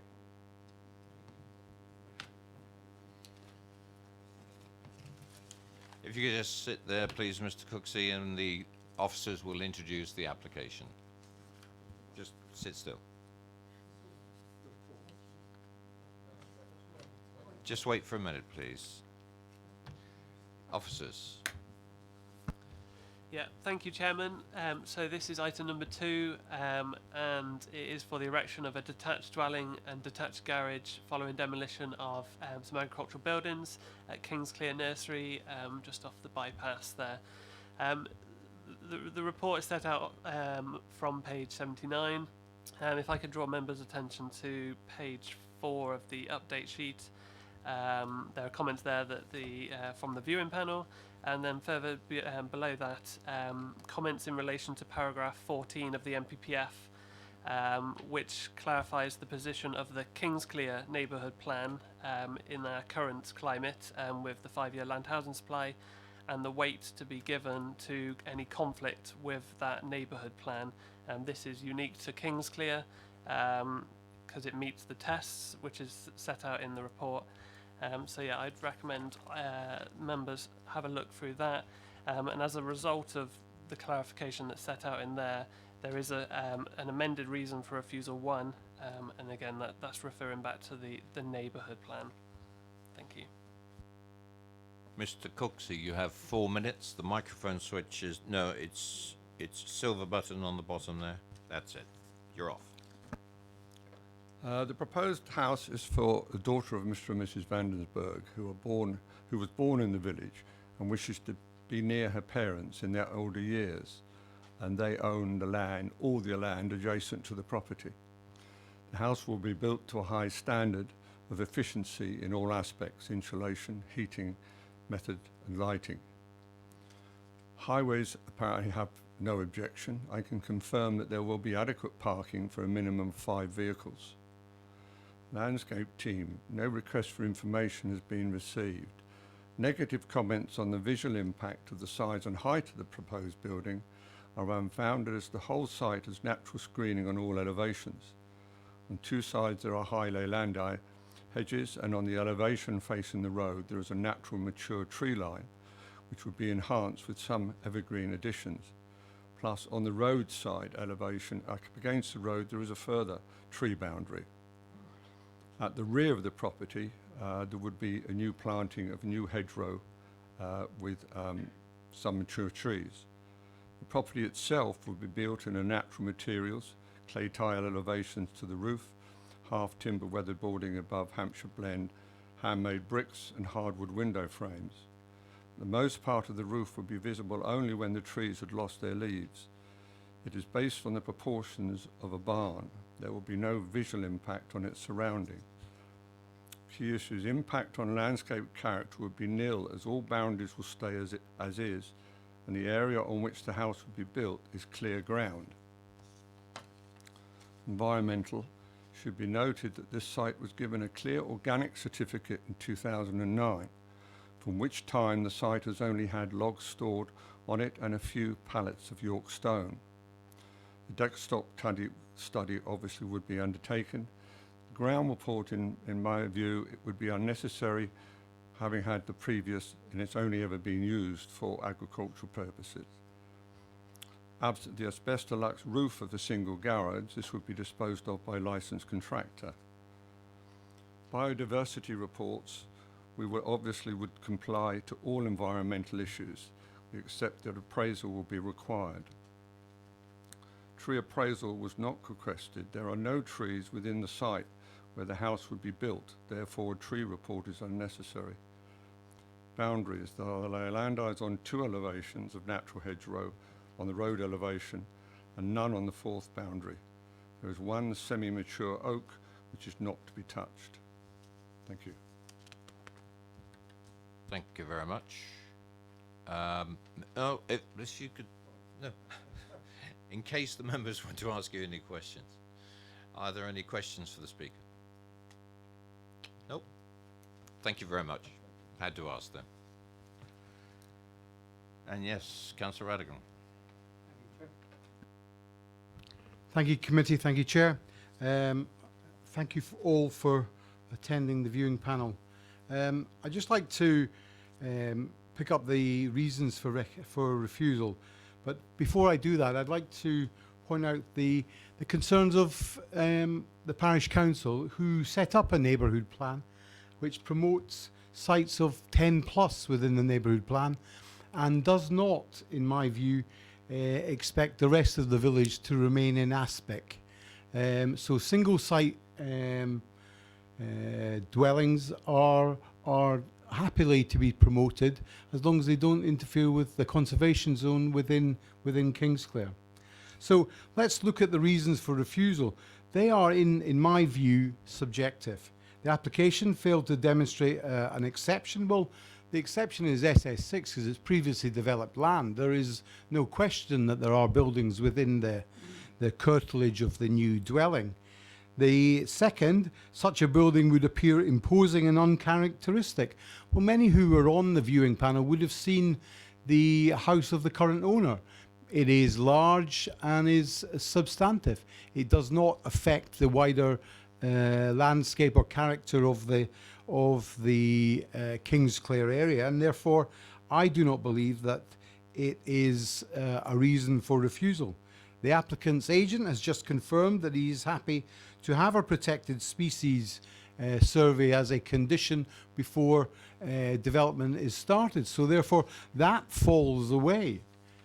My view is that the 4th reason is the loss of trees. Well, frankly, anybody who saw that is a cleared site with polytunnels on it. There is nothing on that of real value. There are no TPOs on any of it. The strengthening of the Lande line and the green hedgerow towards the A339 means that it is an acceptable scheme. These are all subjective reasons, and you as a committee came out and witnessed that. My view is that this is an acceptable site. If you think of the settlement boundary only to the south side of Kingsclere, you do not take account of Union Lane, which is a linear development site which runs off the roundabout to the south side, and any development on that would normally be approved. So a development here on a previously developed piece of land is an improvement. We all realise this cannot go back to agriculture. It is scrub land and will be of valueless. You all have an opportunity to bring better land use by approving this scheme. I thank you for your thoughts. Thank you, Councillor Radigan. Members, any question for the Ward Councillor? Councillor Robinson. Thank you, Chair. Could you just talk us through your opinion on the isolation of the site? All right. In your opinion, is this site... All right. I'll try again. Is this site isolated? As you will have noticed, there is an opportunity to walk along the side of the A339 to the roundabout if you choose to do that, at which point there is a bus service that is available. Now, we all understand that people in Kingsclere use cars. I don't hide that from you. And the bus service is limited. But there is an opportunity to get across. Now, building communities is also helping older people retained in their own house to the betterment of their life. And that is a sustainable attractiveness of this site because it backs up the current owners of the big house with their daughter going into the second house. Any more questions? Nope. Thank you, Councillor Radigan. Questions to officers? Councillor Saunders. Microphone, please, Councillor. My apologies. Could I just clarify where the settlement boundary runs as delineated by the neighbourhood plan?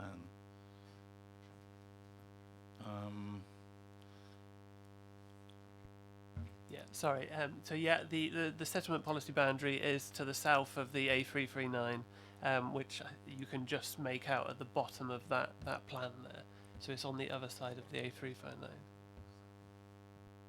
So just to I get this 100% right, we're talking about something which is outside of the settlement policy boundary as defined in the neighbourhood plan which was agreed within the last 2 years, or whatever period it was, 3 years is it, but it's a recent one, I think, and which is why it's still, and that followed the process of not just being all the work that they did on it, but then going through the necessary democratic processes, having a referendum, I hate to use the word. Yes, I can confirm that it is outside the settlement policy boundary as is set out in the made neighbourhood plan. Councillor Mahaffey.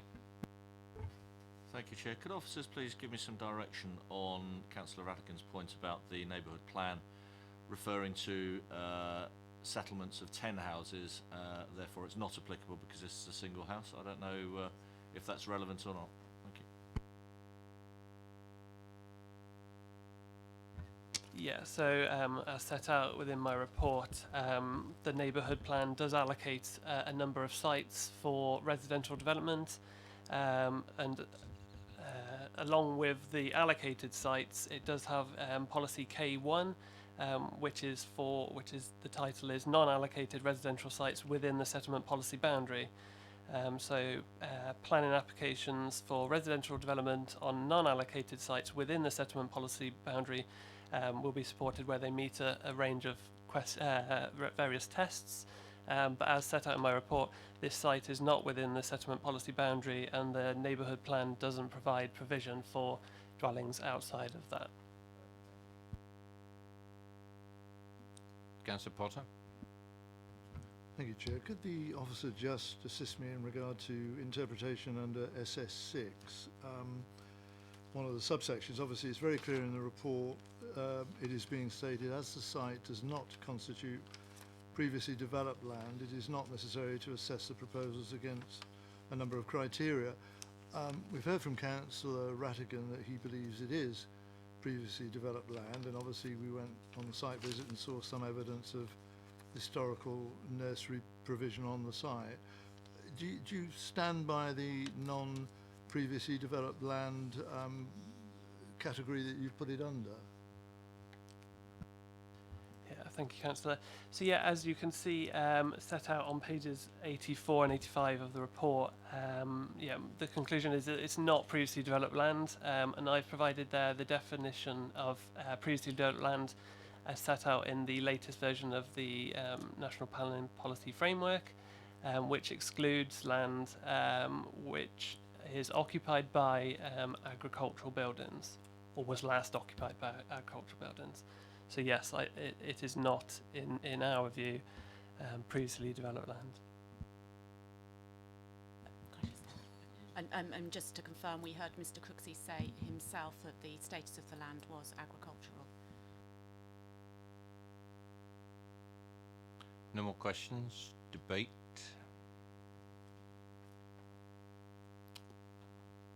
Councillor Bowen. Somebody sort of start, I suppose.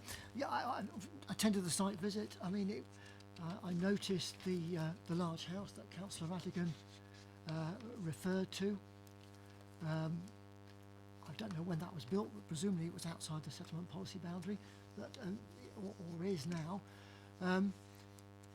My problem is really that Kingsclere Parish Council object to it, and the amended reasons for refusal also refers to the Kingsclere development plan, which seems quite categoric in my opinion that this shouldn't go ahead. But really what I'm really disturbed about is the A339, which seems to me to completely isolate this dwelling from the rest of Kingsclere, and albeit people could walk down the side of the 339, well, good luck to them. It's not somewhere I particularly like to walk to, and presumably you'd have to walk down to the roundabout. I'd hate to cross that road. I mean, it's bad enough getting across in a car, never mind crossing it as a pedestrian. So I'm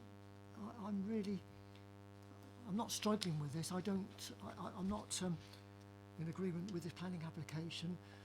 I will wait to hear what other people have got to say. Councillor Westbrook. Yeah, thanks, Chair. I think first thing I want to say is a really well written report. When we're dealing with SS6, it's usually quite tricky, and we're always we go either way on this committee on SS6, but this isn't in any way ambiguous, and I think really we've heard all about the SS1 and not being part of a neighbourhood planning and SS6. I mean, the report in planning balance at the end I think sums it up for me. Principal development would conflict with the key housing policies within the local plan, including SS1 and SS6. Harm has been identified in relation to the development's potential impact on the site's ecological and arboricultural value in relation to trees. And then the very last paragraph of there, which is taken into account the guidance contained in the NPPF and case law, there are no material considerations which would outweigh the conflict found with the development plan when it's read as a whole, and the proposal is therefore considered to be unacceptable and recommended for refusal. I can't argue with that. I think it sums it up in a nutshell for me, and I would support the officer's recommendations for refusal. Can I take that as a move to accept them? Do I have a seconder?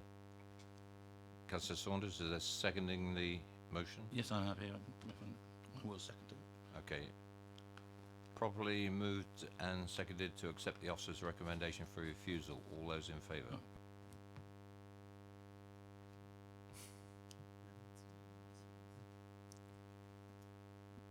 That's carried, officers. Yeah, so that application is refused subject to the amended reason for refusal as set out on pages 5 and 6 of the update, and per the reasons for refusal on page 79 and 80 of the agenda. Thank you. Chair, the point I was going to raise then was I'm a bit confused by the fourth reason for refusal, which talks about the loss of a number of trees within the site, and then other bits where it says there are no trees on the site.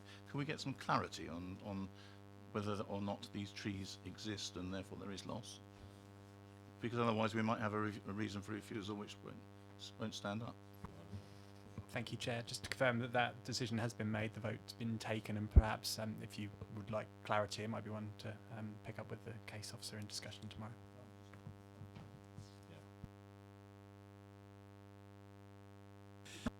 Right, move on to item number 3. Could I ask, is there a representative from the St Marybourne Parish Council? Because I don't have a name down, that's all.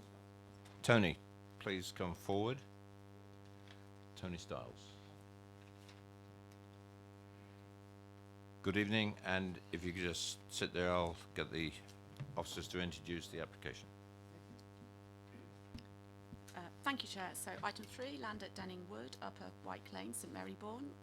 The proposal is for the change of use of the existing cart shed on the site to a 2-bed holiday home, together with associated works. You'll note that the application is partly retrospective. Draw members' attention to the update paper on page 8, notes of the viewing panel members visited the site last week, together with a number of further observations received, expressing concerns that were already raised within the main papers, and officers have addressed those within that main report. A revised ground floor plan has been received and therefore condition 1, which relates to the approved plans, has been updated, and that's on page 7. The recommendation is for approval subject to a number of conditions and for the reasons set out on page 101 of the report. Thank you very much. Councillor Birch, you have 4 minutes. Thank you. My name's Tony Stiles. I am a parish councillor at St Mary Bourne. Am I too near? Right. I shall make my submission brief, as much to say that St Mary Bourne Parish Council unanimously rejects this planning application for Denning Wood. We do so on several counts. Firstly, it's contrary to the recommendation of the St Mary Bourne Neighbourhood Plan that was drafted with, duly accepted and adopted by Basingstoke and Dean Borough Council. A plan that was carefully considered and produced to protect and maintain the integrity of the landscape and character of the village and its hamlets, and safeguard the viability of locality and for its present and future residents. Set out in the neighbourhood plan, isolated developments that do not meet an identified housing need are discouraged. Secondly, we revise that a dwelling built in recognised woodland within this area of outstanding natural beauty is not within the parameters of the National Planning Policy Framework. At a time where we're all called upon to be more ecologically mindful and to provide encouraging and responsible stewardship of the natural environment and heritage, it is evident that Denning Wood, with its iconic downland beaches and other tree species, must be preserved. The flora and fauna and other wildlife of this 3.74 hectares of woodland would irretrievably suffer by further degradation. At present, the track and road that borders Denning Wood offers walkers, cyclists and those on horseback rural calm, unique uninterrupted panoramic sight lines and traffic-less tranquility, and all are in danger from this proposal.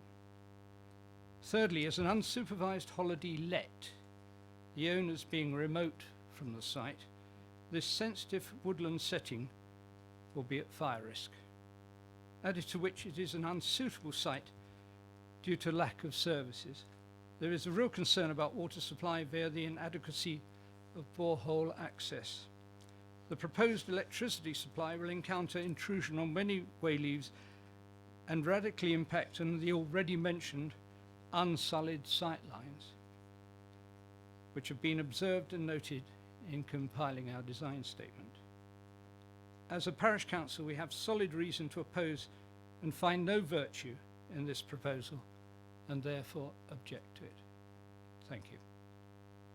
Thank you very much. If you could switch your microphone off, please, just in case members would like to ask any questions of the parish councillor.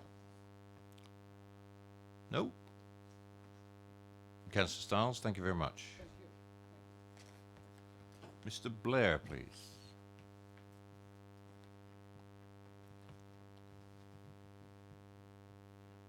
Good evening, Mr. Blair. You will be when you press that button. Off you go. Okay, 4 minutes. Thank you. Thank you. My name is Peter Blair. I'm a retired professional engineer and I've lived at Upperwick for 24 years. There were 17 objectors to this proposal, all local people whose concerns I represent, and the 3 supporters were non-local. This proposed holiday home is likely to be advertised and booked over the internet with no visibility of the renter. The owner lives 30 minutes drive away, so there'll be no local supervision of this isolated site, contrary to most holiday home rentals.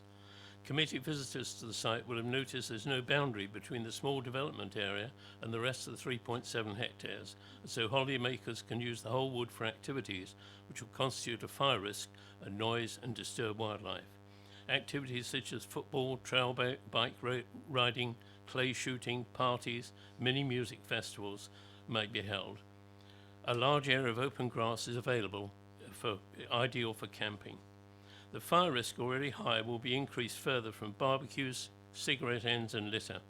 I was present at the 2003 fire. In fact, I summoned the brigade and the fire resulted in the large open area. Denning Wood sequesters about 10 tonnes of carbon a year. To comply with Hampshire Council's climate emergency decision, we should be protecting it, not increasing the risk of damage. I'm a keen bird watcher and I've recorded 45 species near to the wood, including 6 on the UK Red List. The application ecology survey only covered bats and reptiles in the curtilage of the development, but the whole wood is risk of disturbance by the activities of unconstrained groups of holidaymakers. The application contravenes Basingstoke Local Plan EM4. Development proposals will only be permitted if there is no adverse impact on the conservation status of key species, and should be rejected if there's no overriding public need which outweighs the need for biodiversity safeguard. Our local plan P7 strongly discourages isolated developments. This barn is 215 metres from the nearest group of 5 houses, whose average separation is 30 metres. It is therefore an isolated development. Policy P1 requires the conversion of redundant agricultural buildings to be within a contiguous form of existing housing, and it rejects them if they do not meet a housing need, which Tony mentioned.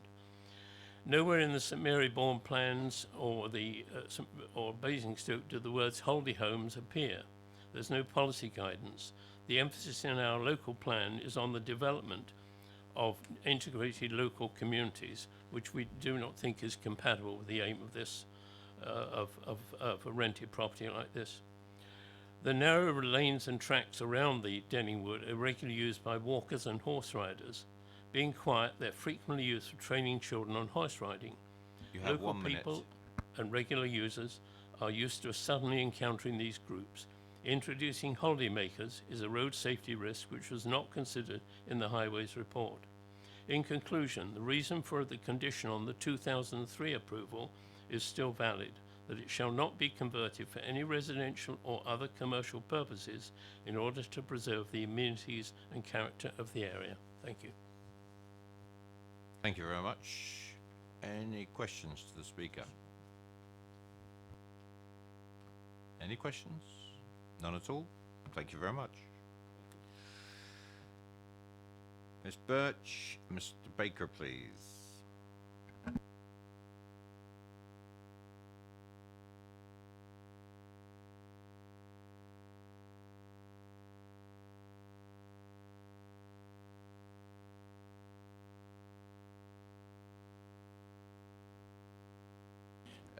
Good evening. Yes, you found the microphone. You have 4 minutes between you. Off you go. The wood was planted by Lord Denning approximately 30 years ago with specific intention to monitor bird and animal life.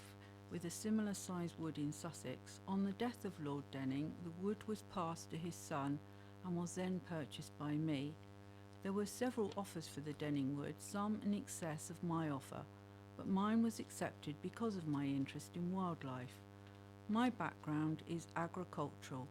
However, my farming family will structure the farm to be passed to my brother, and I wanted to own and manage land of my own. I have managed Denning Wood with the help and guidance of Wessex Woodland Management and will be retained for future advice. I've had 2 problems during my ownership. One was a fire started by use, and to give future protection, the planning application has 2 standpipes on the route of the water service to the barn.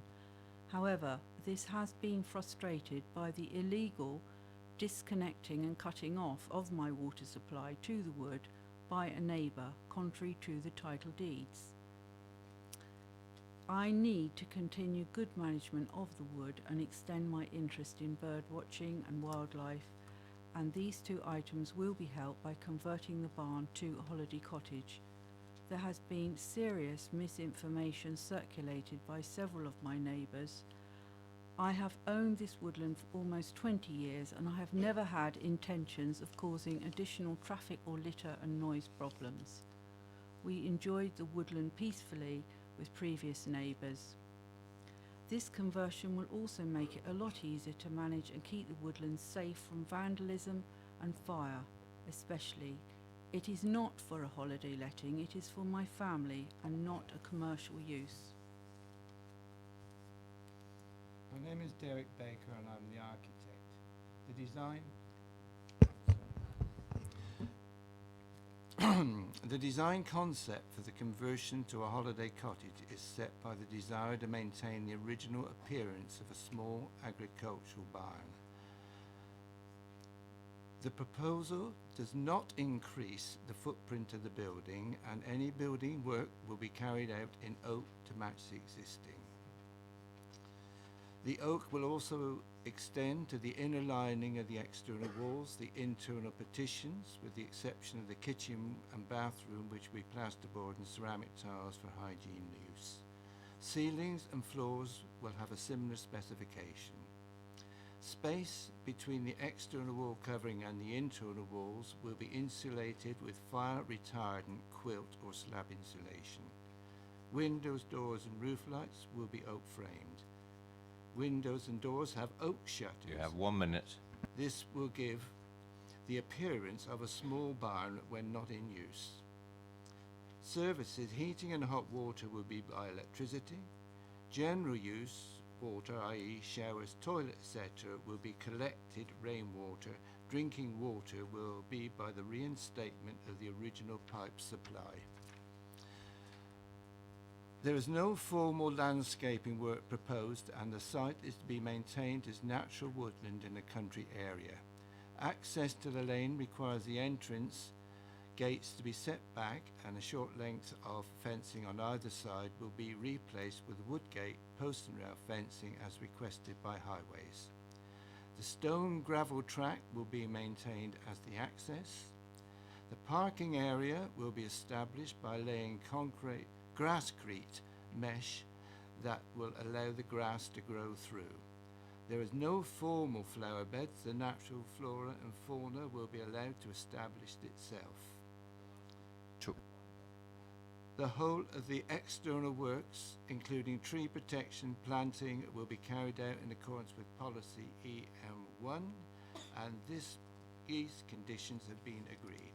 The proposal has in principle approval of the Highways Department, Electricity Board, Natural England, Ecology Officer and Tree Officer. Fire. I really have to ask you to wind up, please. Fire is the last item.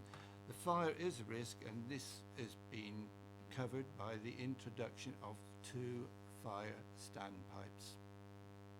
Thank you very much. Thank you very much.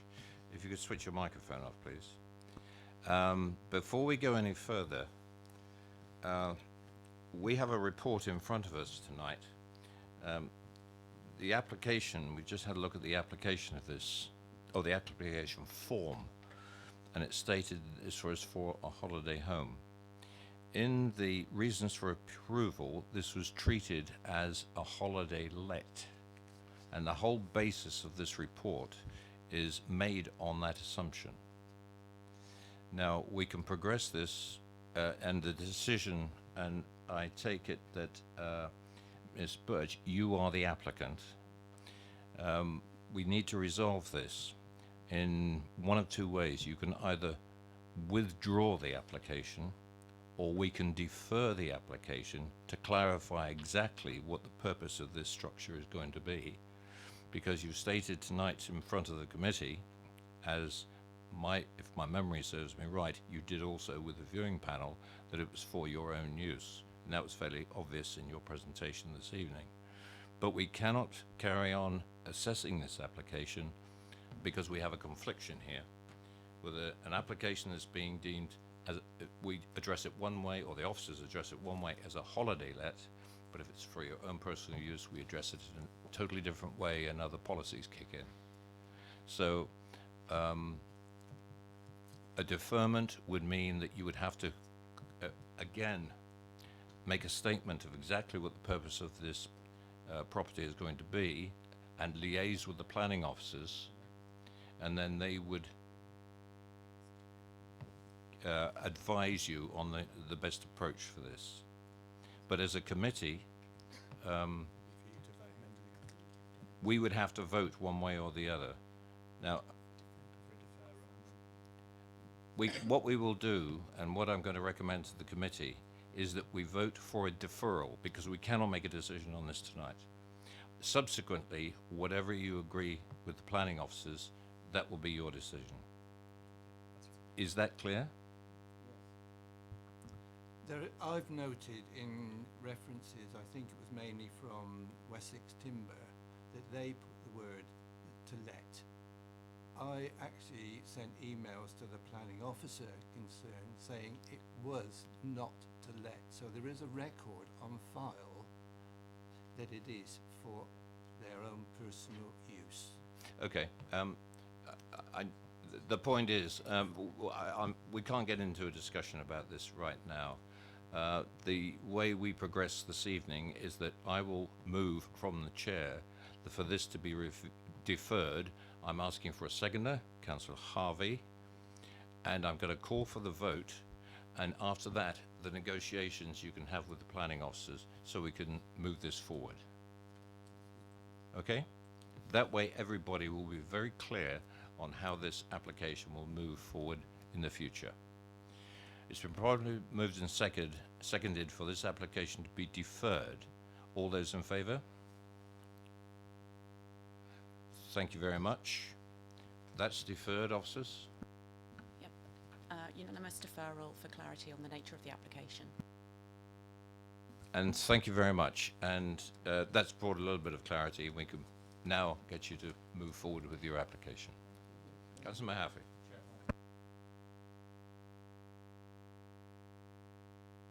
We will provide you with an update paper. I think they should, if they should be on the table, let me know if you don't have one.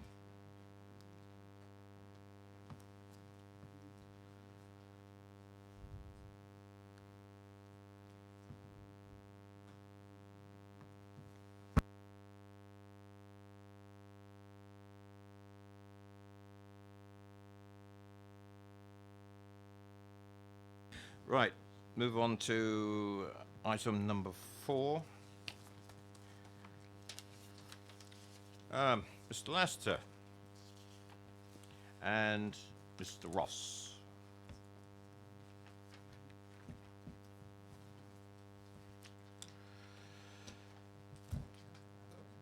And gentlemen, if you'd like to sit there while the officers introduce the application. Thank you, Chair. This is a retrospective application for the change of use of a unit number 10 at Bessemer Road, Basingstoke, from B2 General Industry to a D2 Specialist Gym. Draw members' attention to the page 8 of the update sheet. The application, as originally submitted, included opening hours, and this was duly recommended within condition 2. However, today the applicant has requested that these opening hours be amended from those set out to extend to 10 p.m. on the evenings. Given that the application was assessed on the basis of those hours originally requested, that condition remains. Any such change of hours would need to be carried out as a further consultation process. I know that Mr. Lester has discussed this with the environmental health team today, who have indicated that they would probably find that acceptable. However, the public consultation exercise would still need to run its course, particularly given that Quadra House, which is very near to the site there, is now in residential use. So if members were therefore minded to agree to such an amendment, I would suggest that the recommendation would be amended so that it would be subject to no new consultation, to expiration of that consultation period, and no new adverse comments being received in this regard. But notwithstanding that, the application is recommended for approval. Gentlemen, you have 4 minutes, and nice to see you again. Thank you, Chairman. We don't need 4 minutes because we don't have a speech to make. I thank Lisa for clarifying the issue over the error on the opening hours. I did consult with the Environmental Health Officer today, and he has confirmed that he would not raise objection to closing at 2200 hours on Monday to Friday, which is what we would request. So, no further comments and any questions? Gratefully. Questions to the applicants? No? That's it. Thank you.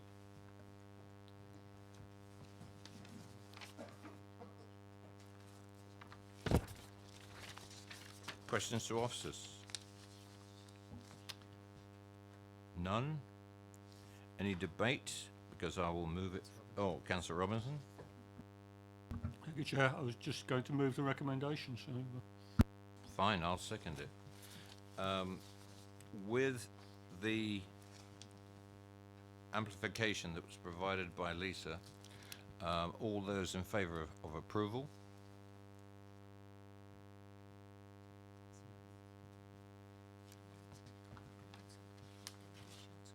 Yes.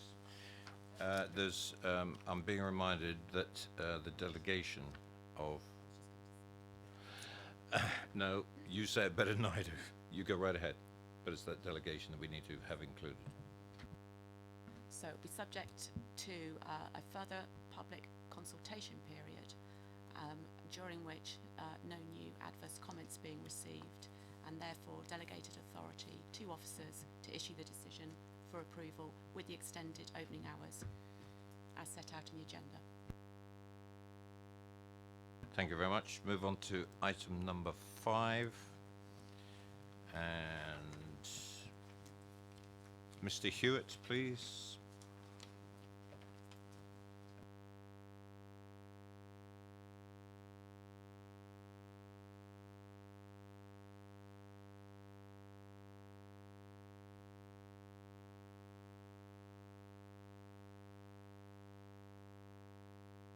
Evening, Councillor. And just to introduce the application. Thank you, Chair. This is a full application for a new detached 3-bed dwelling with integral garage and a new access off Oakley Lane on part of what is currently the garden of number 40 Oakley Lane. Members also visited this site last week, and the notes of that visit are set out on page 8 of the agenda update paper. The only additional point of update is just a slightly amended condition number 7, which is in relation to working hours. The recommendation is for approval for the reasons and conditions set out in the main report. And Councillor, you have 4 minutes. Thank you very much. I'm a little confused as to why we're here for this meeting, actually, because I thought this was a sort of an appeal, but according to the public document pack, it's already approved, which I find rather strange. But the Parish Council's basic objection to this is not on most of the subjects that are written here, but purely on safety and traffic. Oakley Lane is a main thoroughfare for the village, particularly at school drop-off and pick-up times. And there are photographs taken by residents that were included in their objections that show the amount of traffic on a normal afternoon. We appreciate that the committee's visit was not at this peak time, but we can assure you that the road is very congested. There is a junction almost opposite with Croft Road, which is also very busy, and the turn out of Kennet Way already has limited visibility, and especially when cars are parked on the road. Because of the geography of the village, the bridges and access into the village, Kennet Way is the main access into the village, and the left turn there is exactly where this new access is going to be. We notice that the officer's report seems to concentrate more on the overlooking and loss of privacy aspects of the objections, but the parish feels that whilst all of these are important, the overwhelming consideration must be safety both for residents and for other road users. Policy CN9 of the Basingstoke local plan states that approval will be given to applications that do not result in inappropriate traffic generation or compromise highway safety, and the parish believes that this does. Thank you. Thank you very much, Councillor Hewitt. Any questions for the Parish Councillor? No, thank you very much. Could I ask Mr. Utting to come forward, please?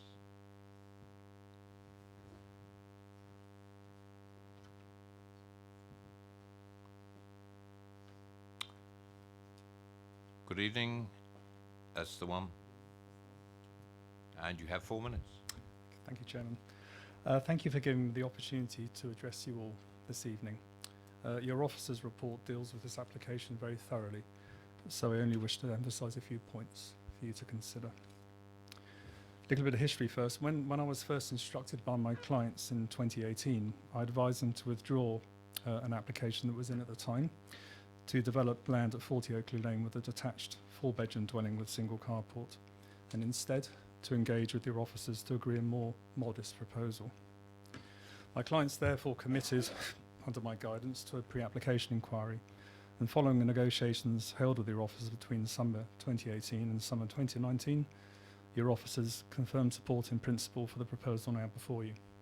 A much smaller detached 3-bedroom dwelling with integral garage served from a new access off Oakley Lane.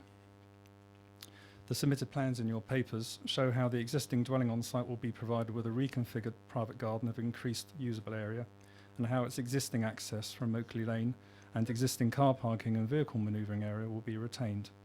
The submitted plans show the same for the proposed dwelling. It will be provided with its own private garden, its own access from Oakley Lane, and with its own car parking and vehicle manoeuvring area, consistent with your authority's standards. As such, the officer's report records that your tree officer and highways officer have not raised an objection to the application proposal. As I've said at the head of this address, your officer's report contains a detailed and methodical analysis of the proposed dwelling in the context of its surroundings, and concludes that it would be of an appropriate design, would not overlook, overshadow or affect the privacy of neighbouring dwellings, and would make efficient use of land within Oakley's built-up area without resort to overdevelopment. These conclusions are supported by the street scene analysis plan submitted with my client's application, again on the screen there, which shows how, in terms of its position on site and its size and scale and character and appearance, the proposed dwelling will integrate effectively with adjacent dwellings on Oakley Lane, Kennet Way and Lytton Gardens. I'd like to put on record my client's thanks to your officers for engaging in such an open and positive way regarding the application proposal. Your officers' comments and input and advice at the pre-application stage have directly influenced the proposal before you, which is recommended for approval. As such, I'd respectfully request that you endorse the recommendation and grant the application. Thank you. Thank you very much. And questions to the applicant? No? Thanks very much. Questions to officers? Nothing? We're all satisfied, are we? Councillor Westbrook? I am now. Debate. Yeah, I mean, I think this is one of those sites where the site viewing was really important.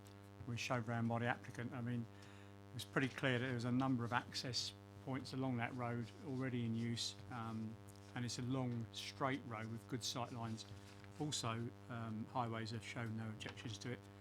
It's an open site. There's no objections from the tree officer.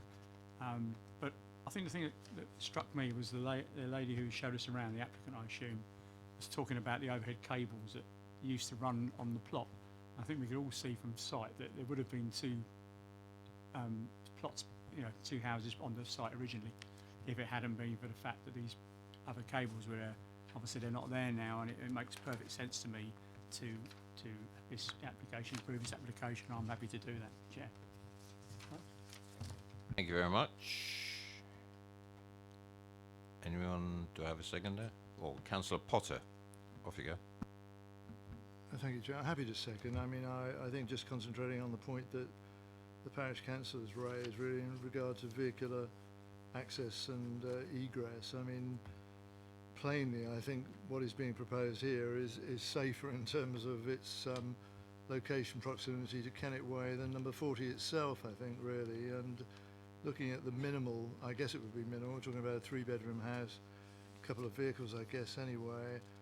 The impact on Oakley Lane and traffic should be minimal, I think. And I have no hesitation in seconding or proposing. I'm sure that Councillor Westbrook did that if he did. Happy to second that for approval, Chair. Fine. Any other comment before I call the vote? Been moved and seconded for approval. All those in favour? That's approved, officers. Yeah, Unanimous approval with the amended condition 7 as per the update paper. Right, move on to item number 6.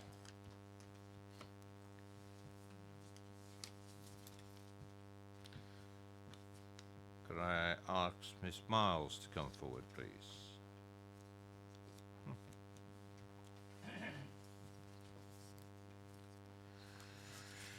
Two meetings in a row. Good evening. And if you'd just like to hold on, we'll introduce the application. Thank you, Chairman.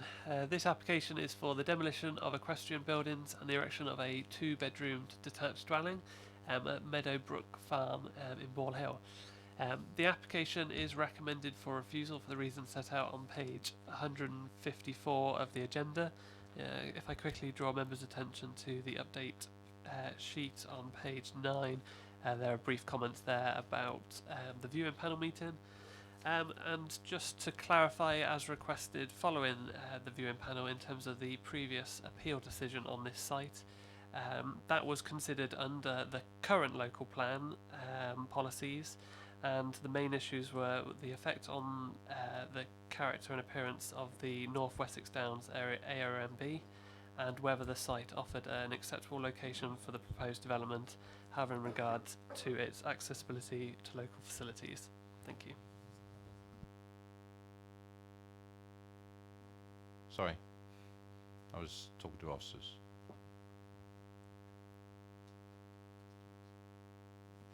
No. Catherine, I'm sorry, we were having another discussion here, which we had to have. You have 4 minutes. Okay, thank you. Good evening, councillors. John and Mel Bly own this equestrian site near Wootton Hill. The site is previously developed land and used for personal enjoyment. In 2016, an appeal was dismissed by the inspector, concluding the lack of travel opportunities meant the dwelling would be isolated. However, the recent Braintree judgment has held that the term isolated should be given its ordinary meaning as far away from other places, buildings and people, or remote. The previous inspector's view is therefore no longer in line with current practice. The officer refers to the dismissed Cockford Cottage appeal, where there are only 5 dwellings within a 500-metre radius of that site. There are over 50 dwellings within a 500-metre radius of Meadowbrook. Cockford Cottage is located 1 kilometre straight line distance from the nearest settlement of Kingsclere, whereas Meadowbrook is located just 275 metres from Ball Hill. We are just 600 metres from a pub and 650 metres from a bus stop. Whilst each application should be assessed on its merits, there's also a need for consistency in decision making. In approving a dwelling recently in Borghurst, officers concluded the site was not isolated because it was within a hamlet of dwellings. That site was 1.25 kilometres from Borghurst, 1 kilometre from a pub and 2.7 kilometres from a bus stop.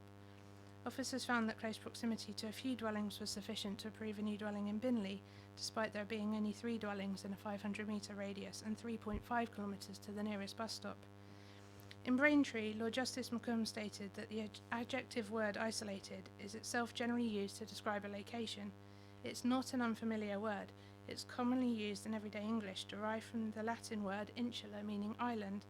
It carries the ordinary sense of something that is placed or standing apart or alone, detached or separate from other things or persons, unconnected with anything else or solitary. The neighbouring dwellings of Burley Glen and Burley Moor are evidently visible from within this site, and with over 50 dwellings within a 500-metre radius, this site is clearly not remote or solitary. Other places, buildings and people are not far away, and therefore this site is not considered isolated. Opportunities to maximise sustainable transport do vary between urban and rural locations. There is a bus stop within 650 metres, providing the opportunity to travel more sustainably, but it's also relevant that John and Mel currently travel by car twice daily to this site from their home in Highclere to tend to their horses.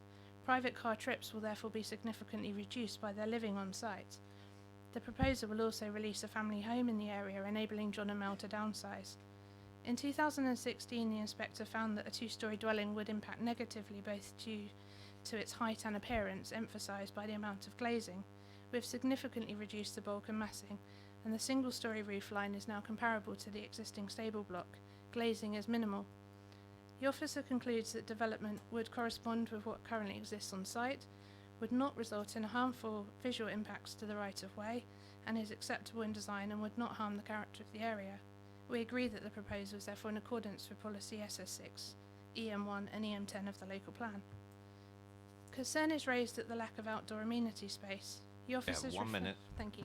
The officers refer to the need for a garden area of 50 square metres to meet the recreational and domestic needs of the occupants. With 1.2 hectares of land to ride their horses, we do not consider a 50 square metre garden to be necessary for recreation. The L-shaped design of the building creates a courtyard area of about 70 square metres, which is suitable for alfresco dining and for drying of washing. This exceeds the requirements and will be screened by the neighbouring buildings. Amenity space is therefore provided, and that's adequate. To conclude, the site is not isolated.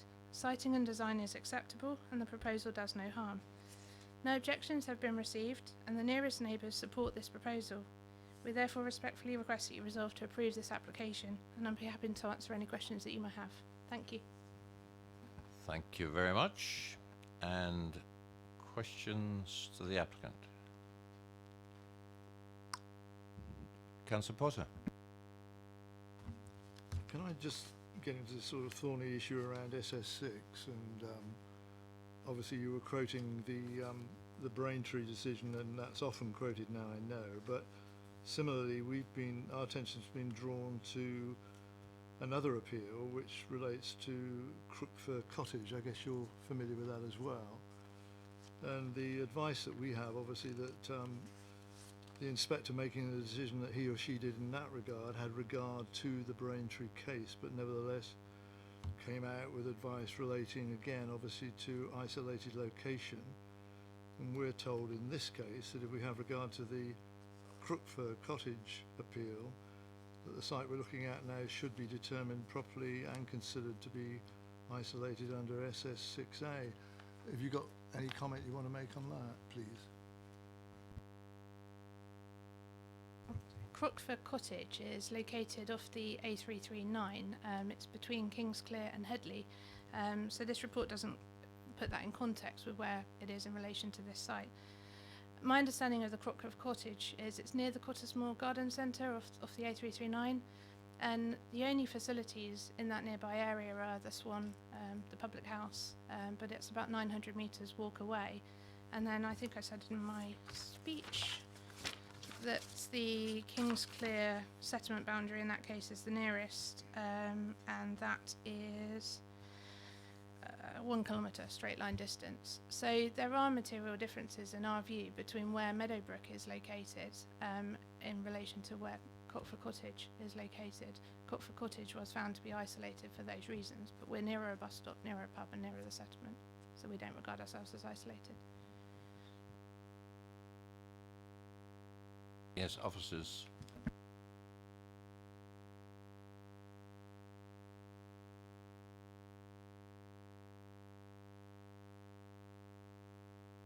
I think just to draw members' attention that there is an appeal on this site. I know that the Crookfir has been mentioned in the report, but so is the previous appeal at this site. So I just draw members' attention back to that, because that is relevant. And yeah, just to confirm that, that you know, the matter of isolation was considered in terms of its physical isolation as well as its proximity to services and facilities. As well as the MPPF's guidance in terms of sustainable development, and just to draw it to your attention, paragraph 17 of that appeal decision states that even because at that point the council didn't have a 5-year land housing supply when the council made the decision, and the inspector said I can consider that the modest benefits that would arise from the proposal would be significantly and demonstrably outweighed by the harm that is identified in that decision. So just to draw your attention to that. Any more questions to the applicant? No? Thanks, Catherine. No more speakers. Questions to officers?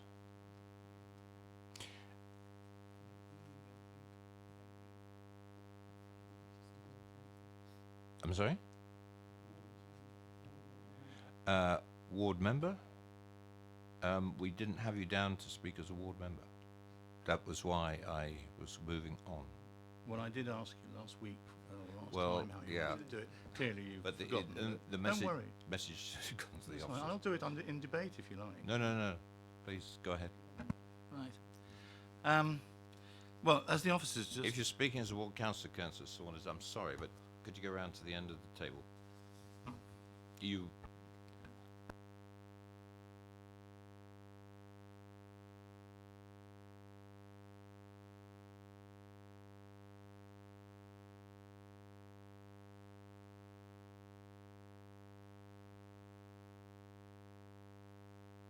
Yeah, unfortunately, that's the way it works.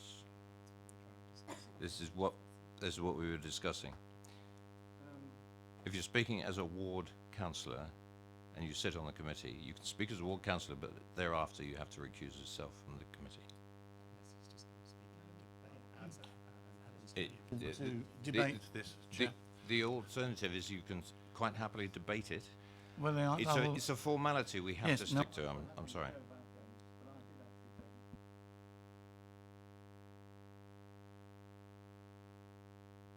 As long as I have not shown any predetermination on predisposition on what I am going to decide, and I am still open to hear the debate before making a decision, I am perfectly entitled as a ward councillor to sit on this committee and to vote. I have the legal officer with me, and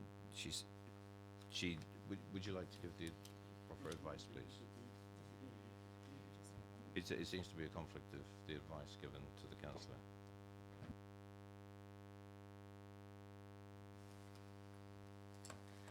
The position is that if you speak as a ward member and you address the committee as a ward member, then you will have to leave the room. I mean, that is the general principles when it comes to probity and planning. To go back to where I was and speak as a member of the committee, I shall still say exactly the same thing. That's perfectly acceptable. Well,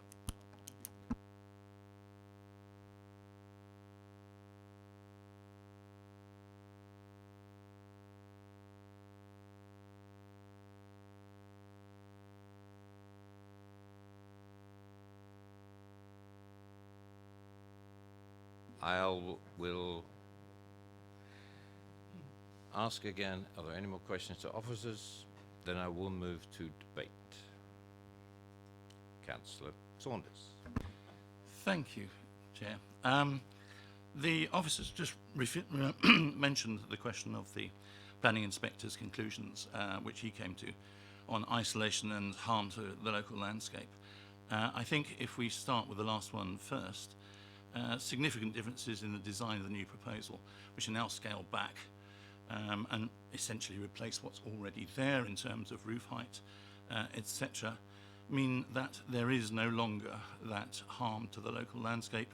This is supported by officers in the report, that it corresponds with what currently exists, is acceptable in design terms, and would not harm the character of the area. Therefore, that argument about it being a reason for refusal falls away, and in the absence of a 5-year land supply, it brings into play section paragraph 11 of the NPPF with its presumption in favour of approval. Secondly, isolation, to which the officers referred and also to which the inspector referred. Case law, as we've heard, has moved on since the inspector arrived at his conclusions in 2016, and isolated now means, and I quote from the judgment, remote from a settlement, far away from other places, buildings and people. It does not refer to services and other aspects. The viewing panel members will have seen that there are 2 houses in plain sight, less than 100 yards across the paddock from the site. The viewing panel also saw how close the site is to Ball Hill, which is a substantial little village in its own right. The bus stop is 1/3 of a mile away, and you walk past 21 houses to get to it. The pub's the same distance, and you walk past another 19, but in a different direction. The civic offices here are 1/3 of a mile to the bus stop in New Road, but no one's suggesting that we're isolated being here. We have to be consistent. We granted planning permission for 4 houses in Knights Lane in Ball Hill, which is also 1/3 of a mile from the Ball Hill bus stop, along a narrower lane, and nearly half a mile to the pub. In June this year, we granted permission for a house at Broadmead Farm, which is 0.9 miles to the Ball Hill bus stop, passing only 10 houses. If this site doesn't look remote, if it doesn't feel remote, and the evidence is that it is not remote, then it is very probably not isolated either. Finally, the lack of private amenity space. This is a private stables used for leisure purposes. It is not a business. The purpose of the application is to have private accommodation alongside the stables, and the shape and the configuration of the accommodation will provide a courtyard, which, as we heard earlier, will give the required amount of excuse me, amenity space. There's nothing in our planning policies, as far as I'm aware, that says you have to use amenity space for flower beds rather than horse beds. The proposal is for a small 2-bedroom single-storey home. It's not for a large family house, but any children who came to stay would have the joy of the surrounding fields in which to run and play. It's difficult to argue that, in fact, there are not acres of amenity space, though not necessarily within the immediate curtilage. I will therefore suggest that there are strong arguments that the views of the previous inspector no longer apply. I would also suggest that there is clear evidence to question the assertion of isolation, and similarly to accept that there is more than adequate outdoor amenity space. I will listen very carefully to what other members have to say before arriving at a conclusion. But I would have to say that on the balance of the information presented so far, the reasons for refusal would seem not to stand up, and I would be minded to recommend approval. Thank you. And Councillor Westbrook. Yeah, thanks, Chairman. I mean, these are difficult, these applications, but I know Councillor Simons makes a very good point in the report when he talks about, and he says, given the current lack of a 5-year land supply, I think we may well have a problem resisting the application on appeal were you to decide to refuse. Well, I normally probably agree with that, but I think we've got such strong evidence from the officers in relation to the appeal that was sent round. And it says, you know, obviously, he says it's previously dismissed land, whether it was or whether it wasn't. He says, nevertheless, I consider the modest benefit that would arise from a proposal would be significantly and demonstrably outweighed by the harm identified, which we've already heard. And to me, this has to, as a planning committee, we have to follow that, and to me it carries significant weight, and I would have to support the officer's recommendation for refusal based on that strong weight that we have to give that appeal decision previously on this particular site.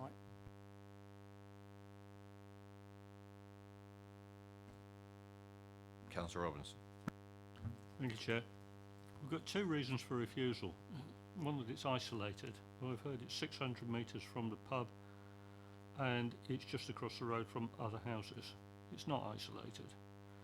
The other reason is lack of amenity space, and I don't think it's the photograph that's up there now. We've seen a large area laid to gravel that's within the site that doesn't need to be used for parking. There's plenty of amenity space, even leaving out the God knows how many acres immediately out the site that's still in the same ownership. There's plenty of amenity space. I move for approval of this.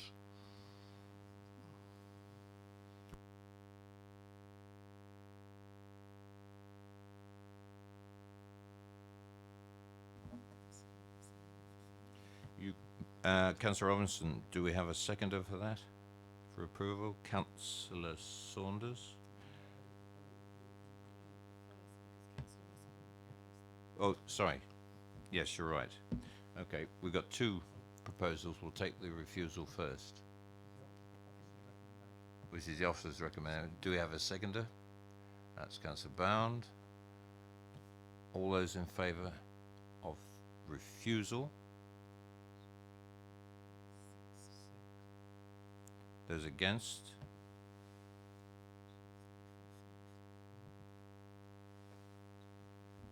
That's carried. Abstentions? No, I think. Is it 11? 6 and 5. The officer's recommendation is approved. Yeah, so just to clarify, that application has been refused as per the reasons for refusal set out on page 154 of the agenda.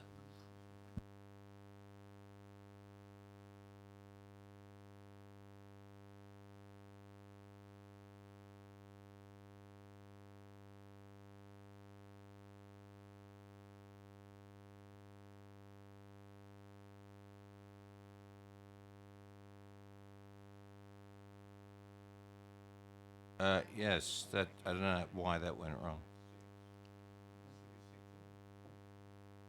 I'm going to take that vote again. Supporting the officer's recommendation for refusal. Can we have the hands up, please, supporting that? For refusal.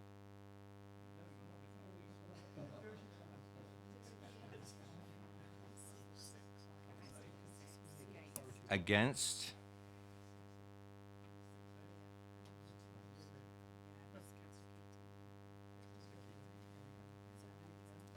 Happens then is casting votes.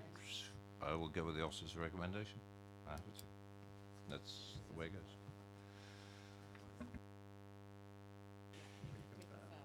Yeah, just to reconfirm, the application has been refused.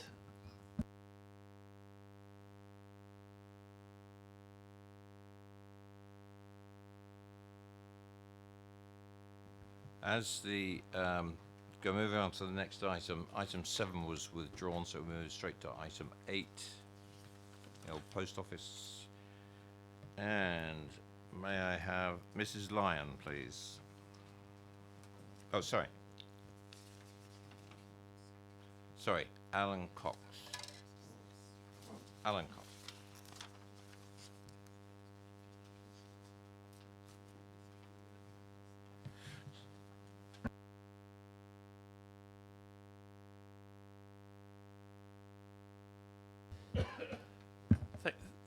Thank you, Chairman. So this application is for the erection of a detached dwelling and associated parking, turn-in, landscape and access arrangements at the old post office, 6 Highfield in Ashmansworth. The application is recommended for approval for the reasons set out on page 194 of the agenda.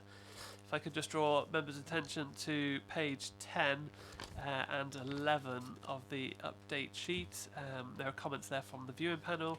And additional representation letters have been received, and those are summarised. Also, comments from the tree officer have been submitted, and following that, a additional condition has been suggested, which is set out there for your consideration.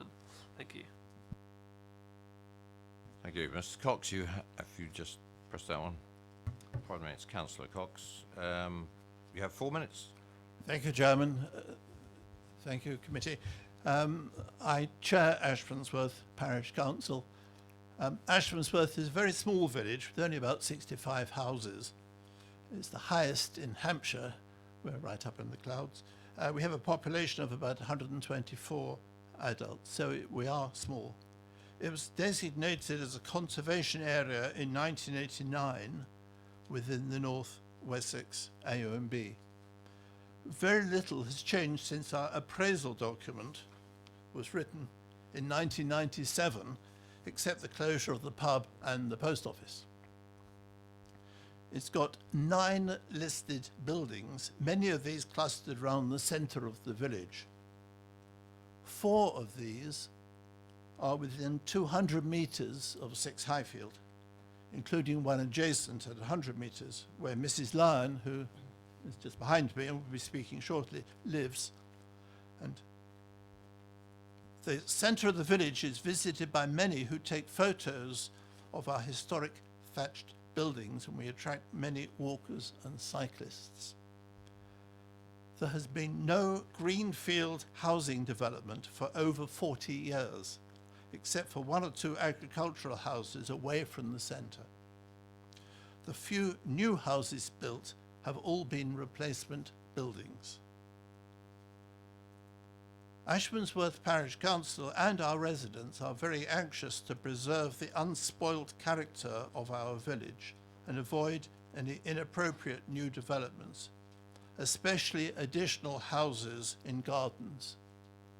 We must not set a precedent, and we fear that if this application is granted, others might take advantage of this with further inappropriate development, which would spoil our village.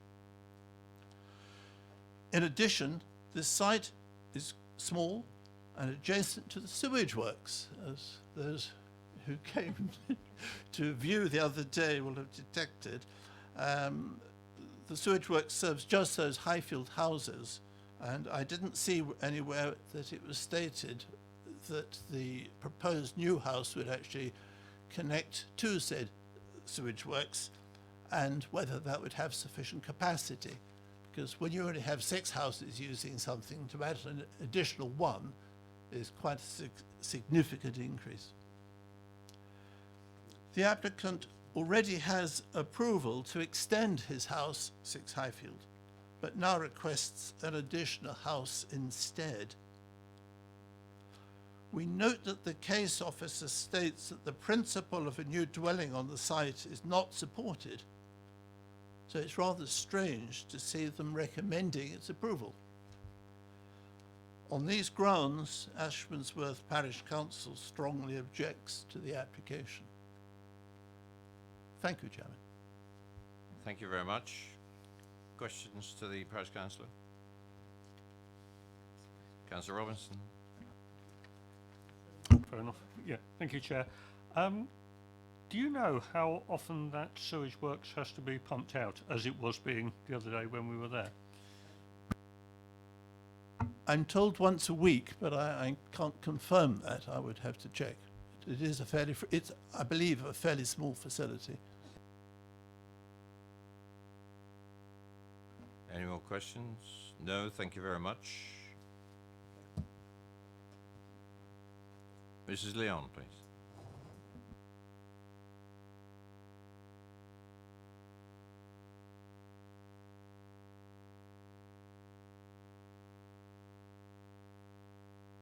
Good evening, Mrs. Leon.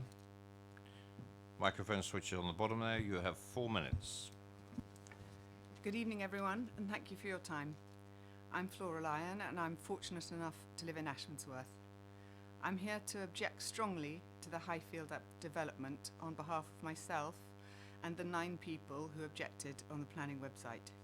No one was in favour. Your planning office is recommending you set aside the recently adopted Basingstoke and Dean local plan on the basis of a shortfall in land supply. Given the small and temporary nature of this shortfall, I believe the adverse consequences of departing from the local plan significantly outweigh the very modest benefits associated with one new house. I therefore believe that consent should be withheld in accordance with paragraph 11D of the National Policy Planning Framework. You will have received a letter from Dr. Ashley Bowes, barrister at law and a specialist in planning law. It's his contention, and indeed that of your planning officer, that this development is contrary to policy SS6 of the local plan. Firstly, the site is not considered to be previously developed land. Your officer says the principle of a new development on the site is therefore not supported. Secondly, in terms of the local plan, Ashmansworth is isolated. The officer has chosen to ignore this and instead favours the national policy guidelines over the more recent local plan. The council is under a statutory duty to preserve and enhance the character of a conservation area. Alan Cox has described the special character of Ashmansworth. The conservation area raised significant concerns about a similar proposal on this site in September 2017. As regards sustainability, the council recorded its strong view the site is unsustainable when it rejected the September 2017 application. The NPPF seeks to balance growth and local community needs and the protection of the natural built and historic environment. The planning officer acknowledges one house would not provide any form of long-term economic benefit, and it would only make a modest social contribution. As regards viability, Ashmansworth is already a flourishing and viable village. While the council cannot currently demonstrate a 5-year land supply, the scale of the shortfall is legally relevant, both to the weight you should attach to the conflict with policy SS6 and to the benefits of the scheme. The Hallam land management case, details of which are in the letter Dr. Bowes sent, stated the NPPF requires an appropriate balance be struck, and that it can only be struck if considerations on either side of it be given due weight. In the Goddard Lane appeal, you, the council, are described as taking significant steps to address what is a small shortfall in land supply. While the NPPF may be used in the determination of this application, the weight attached to the benefit of a single house towards making up this limited and short-lived shortfall can only be described as moderate at best. You have one or less than 1 minute. By contrast, substantial weight should be afforded to the recently adopted policy SS6. More generally, the NPPF states that plans should be a platform for local people to shape their surroundings. To allow this development, which is in breach of the local plan, for the sake of a limited and short-lived shortfall in land supply, would erode public confidence in the plan-led system to deliver sustainable development. In conclusion, we believe the adverse consequences of this development significantly outweigh the benefits, and I therefore respectfully request you to refuse planning permission. Thank you. Thank you very much. Well timed. Members, any questions to Ms. Lyon? Nope. Thank you. And we'll go with Mr. Pettit and Mr. Snick, please. Yes, Councillor Mahavi. I've just realised that I'm connected with the applicant through my local association. I've been given legal advice on a previous application that I should declare an interest and leave the room. The last one was in my local ward. This isn't in my local ward, but I think I should probably be consistent with that, so I'll be leaving the table. Is it okay? Are you talking about the agent or the applicant? The applicant. Oh, the applicant. Yes? Yes? Yep. Yes.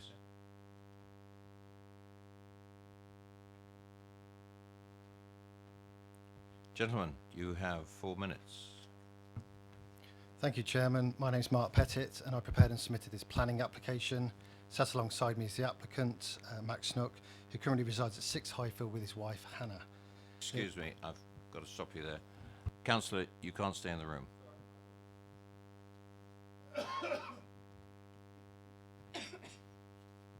Please carry on. They have lived in the village since the start of 2017 and are now seeking planning permission to erect a new house on land to the south of their existing property. The application is recommended for approval, and we fully support this recommendation. Now, members may recall that a very similar application on the site was due to be determined at committee in 2018 with a recommendation for approval. However, it was taken off the agenda and later withdrawn by the applicants. In that instance, the council did not support the principle of residential development in this location, as the site was not considered to be previously developed land. In all other respects, the scheme was considered acceptable. Where we are now is that the council accept that they can't currently demonstrate a 5-year supply of housing land, and therefore the presumption in favour of sustainable development is engaged accordingly, irrespective of the extent of the shortfall. With this in mind, there are no policies in the NPPF that provide a clear reason for refusing the proposed development. Whilst the site's in the A1B, it's very much read as part of an established residential area and has been designed to ensure that it sits comfortably in this part of the village. Now, from a heritage point of view, the site is situated wholly within the village conservation area designation. However, it's not occupied by any notable buildings or significant trees and does not afford any important views into or out of the conservation area. The nearest building of any significance is a roadside barn that stands a short distance to the north of Ashmansworth House, which the proposals would not adversely affect. The council's conservation team have raised no concerns with the application. In terms of whether the site is isolated or not, we agree wholeheartedly with the planning officer's position, as set out in the committee report. The site is clearly read as part of the built-up area of Ashmansworth and is a natural and logical site for additional development. Whilst it's recognised that the village is not blessed with a wealth of services and facilities, a recent court judgment acknowledged that retaining some reliance on the private car does not mean that a new dwelling in the countryside is truly isolated. Notwithstanding this, Ashmansworth does have a village hall, a football pitch and a church, and other services are available in nearby villages. The Ashmansworth taxi share service and the number 7 bus provide alternatives to using the private car, and free transport to the nearest school is also available. In summary, the site is considered to be an appropriate location for a new house. The council concede that they cannot currently demonstrate a 5-year supply of housing land, and the proposed development would make a small but worthwhile contribution to this situation on a site that is not isolated and where no harm has been identified from a landscape, highways or conservation point of view. Members will see that the amount of built form has been kept at a modest level, with a density that is appropriate in this location. The scale and siting of the building has been paid due regard to the amenity of existing residents, ensuring that there are no issues in terms of loss of privacy. In short, the scheme has been sensitively designed to ensure that it makes a positive contribution to the street scene, and does not compromise the character and appearance of this part of the conservation area and AONB. The applicant would now like to say a few words. Thank you, Mark. My wife and I both work locally and enjoy a wonderful countryside every day of the year with our working dogs. We are keen to build and move into a more sustainable house that will respect 1 minute. Thank you, the qualities of our conservation area. The application would free up our existing property and enable another young and active family to move into our village and help rejuvenate it. Our 2 local pubs within walking or cycling distance are a hub of activities and provide employment opportunities to local people, as do Facom Estates and other farms in the area. The housing stock in Ashmansworth is out of reach for most working families, and many buildings are only held as weekend or holiday homes. And we do believe that the addition of this house, albeit a small contribution, will bring measurable social and economic benefits to the village and to the countryside as a whole. So we do hope that this is an application that you will support, and thank you. Thank you very much.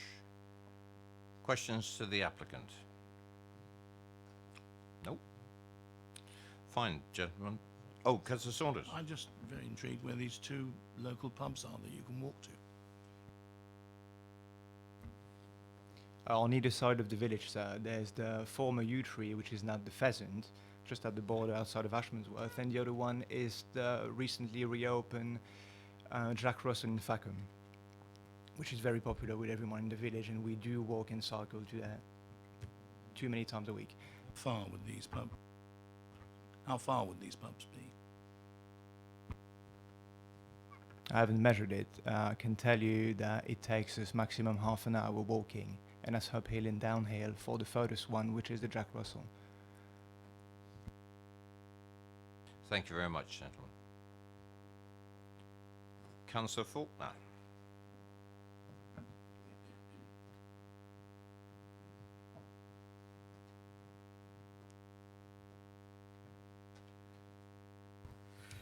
Thank you, Chair. Good evening, committee. I'll sort of won't go through my speech because I think the 2 previous speakers, Alan and Flora, have covered most issues. So I'll just highlight 1 or 2 things. In terms of all the usual isolation, remoteness and sustainability, I would point to one thing, which is that last year this council granted Ashmansworth £10,000 because it's had to install its own broadband service. It hasn't appeared on the Hampshire BT programme at all. It is one of those 5% that will never get broadband, and actually it works extremely well. So I would suggest that really does show how Ashmansworth is remote. As the previous speaker said, there's been a history of applications here in the last 2 years, and a lot of time and effort has been expended by officers, parish council, etc. And there was support basically for the extension, and so it was a surprise when these 2 applications replaced them, one of which has been withdrawn from tonight's agenda, leaving the one that we're now discussing. I don't think our temporary hitch with land supply renders the NPPF redundant, nor does it render the guidelines towards the AONB and the conservation area redundant.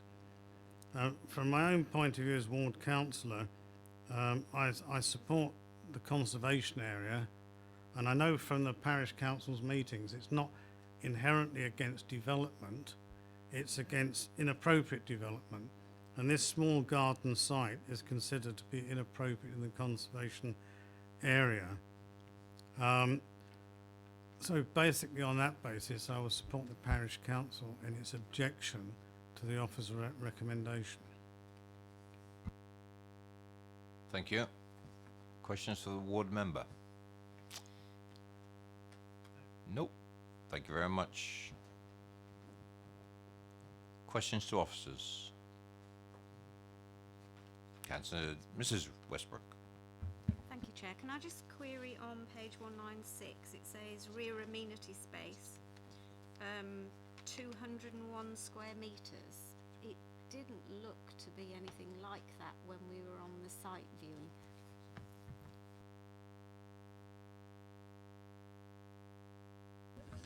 Yeah, so that has been worked out using the scale drawings submitted. So yes, that is what we consider the rear space to be.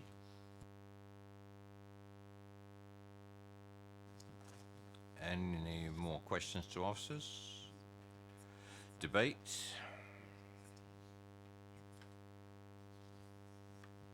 Councillor Harvey. Thank you, Chair.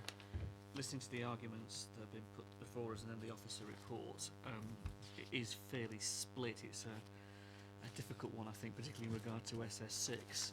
You know, continuing our amazing tradition of being utterly inconsistent in our consistency of applying SS6. I think that's important in terms of what the officer actually says in the report. At the moment, I'm minded that the Goddard Lane appeal, the notion of what we've been presented with in terms of the 5-year housing land supply as being the principal reason or a significant reason, set against all of the others, is an important consideration and an important balance. And I'm coming down on the side of SS6 being more important in the context of our local plan. And because of that, in this instance, considering the arguments we've heard about back garden development and the arguments we've heard about the context of the setting of the area, I'm persuaded by the arguments the officers have made in regard to SS6, where they say it would not accord with the policy. So that's where my head is at the moment, based upon the evidence in front of us. Anyone else? Councillor Saunders? I think I would tend to agree with that. I mean, we have just in the previous application it's a similar thing. It's if we were to consider that SS6 did not apply in this situation, then we shouldn't have rejected the last one. But we didn't. We approved it.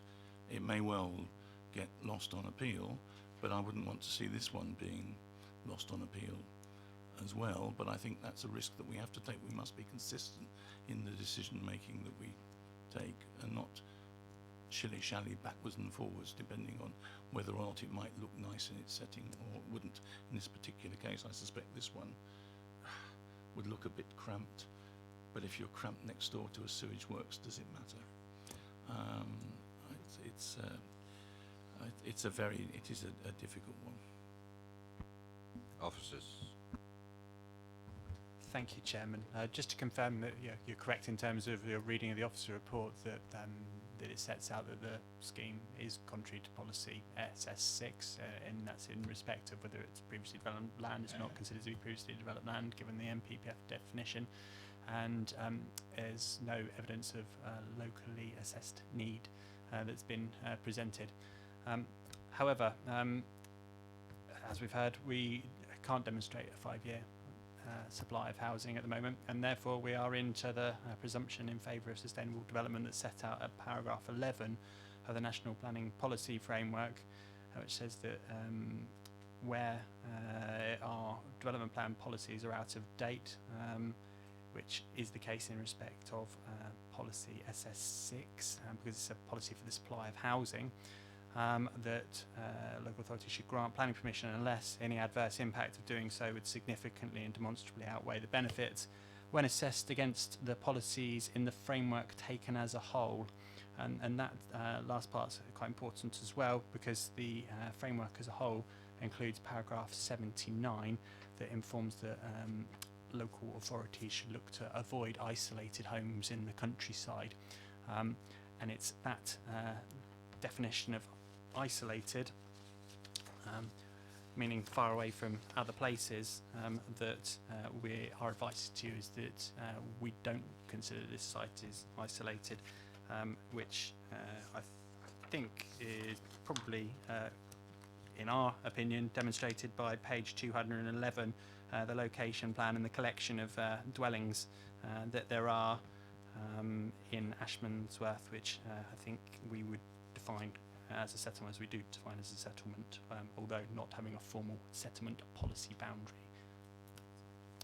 Thank you. Councillor Potter.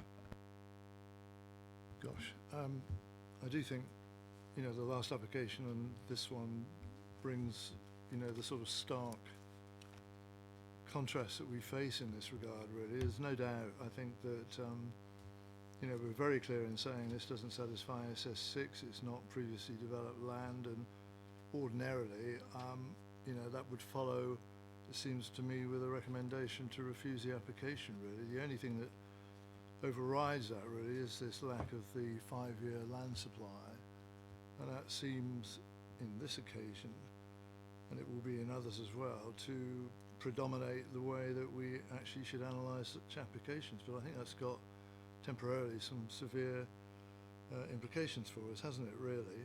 I'm very uncertain about this, if I'm frank with you, and my immediate responses would be to reject the recommendation we've got in front of us, but the officers are very clear in saying do that at your peril, really, in regard to the presumption in favour of development, really, that we ought to give, I think, probably overriding consideration to, really. And on that basis, I'll support the officer's recommendation. Can I take that as a proposal? Do I have a seconder? Councillor Bound. Proposed and seconded for approval. All those in favour?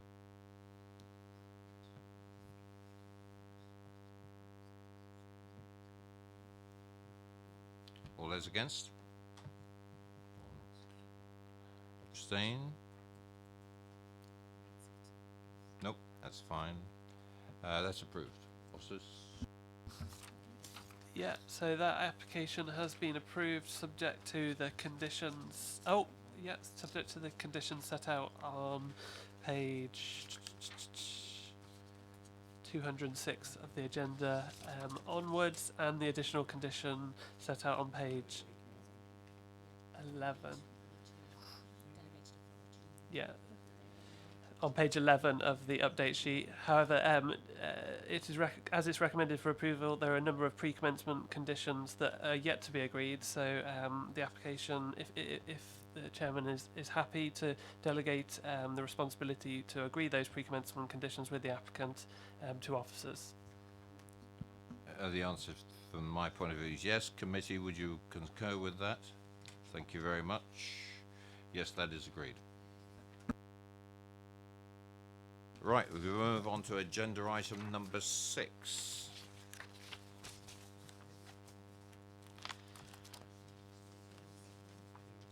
Agenda item number 6 on page 217, which is the quarterly planning appeals report. You're going to introduce this, Greg? Yeah. If you'd like to introduce that. Thank you, Chairman. Just one application within Appendix A considered worth noting and bringing to members' attention. That was land at Court Drove, Overton, which was an appeal that was refused by the Planning Committee and dismissed at appeal. On the key matter in relation to highway impact, the inspector didn't find an issue, but in relation to the approach to viability and affordable housing provision, that the applicant changed between the committee decision and the appeal, and maintained for that appeal process, the inspector wasn't satisfied. Thank you, Chairman. Okay. Any other comments on the appeals paper? Right, that is it, and I can formally close the meeting at 9:38, which is a record.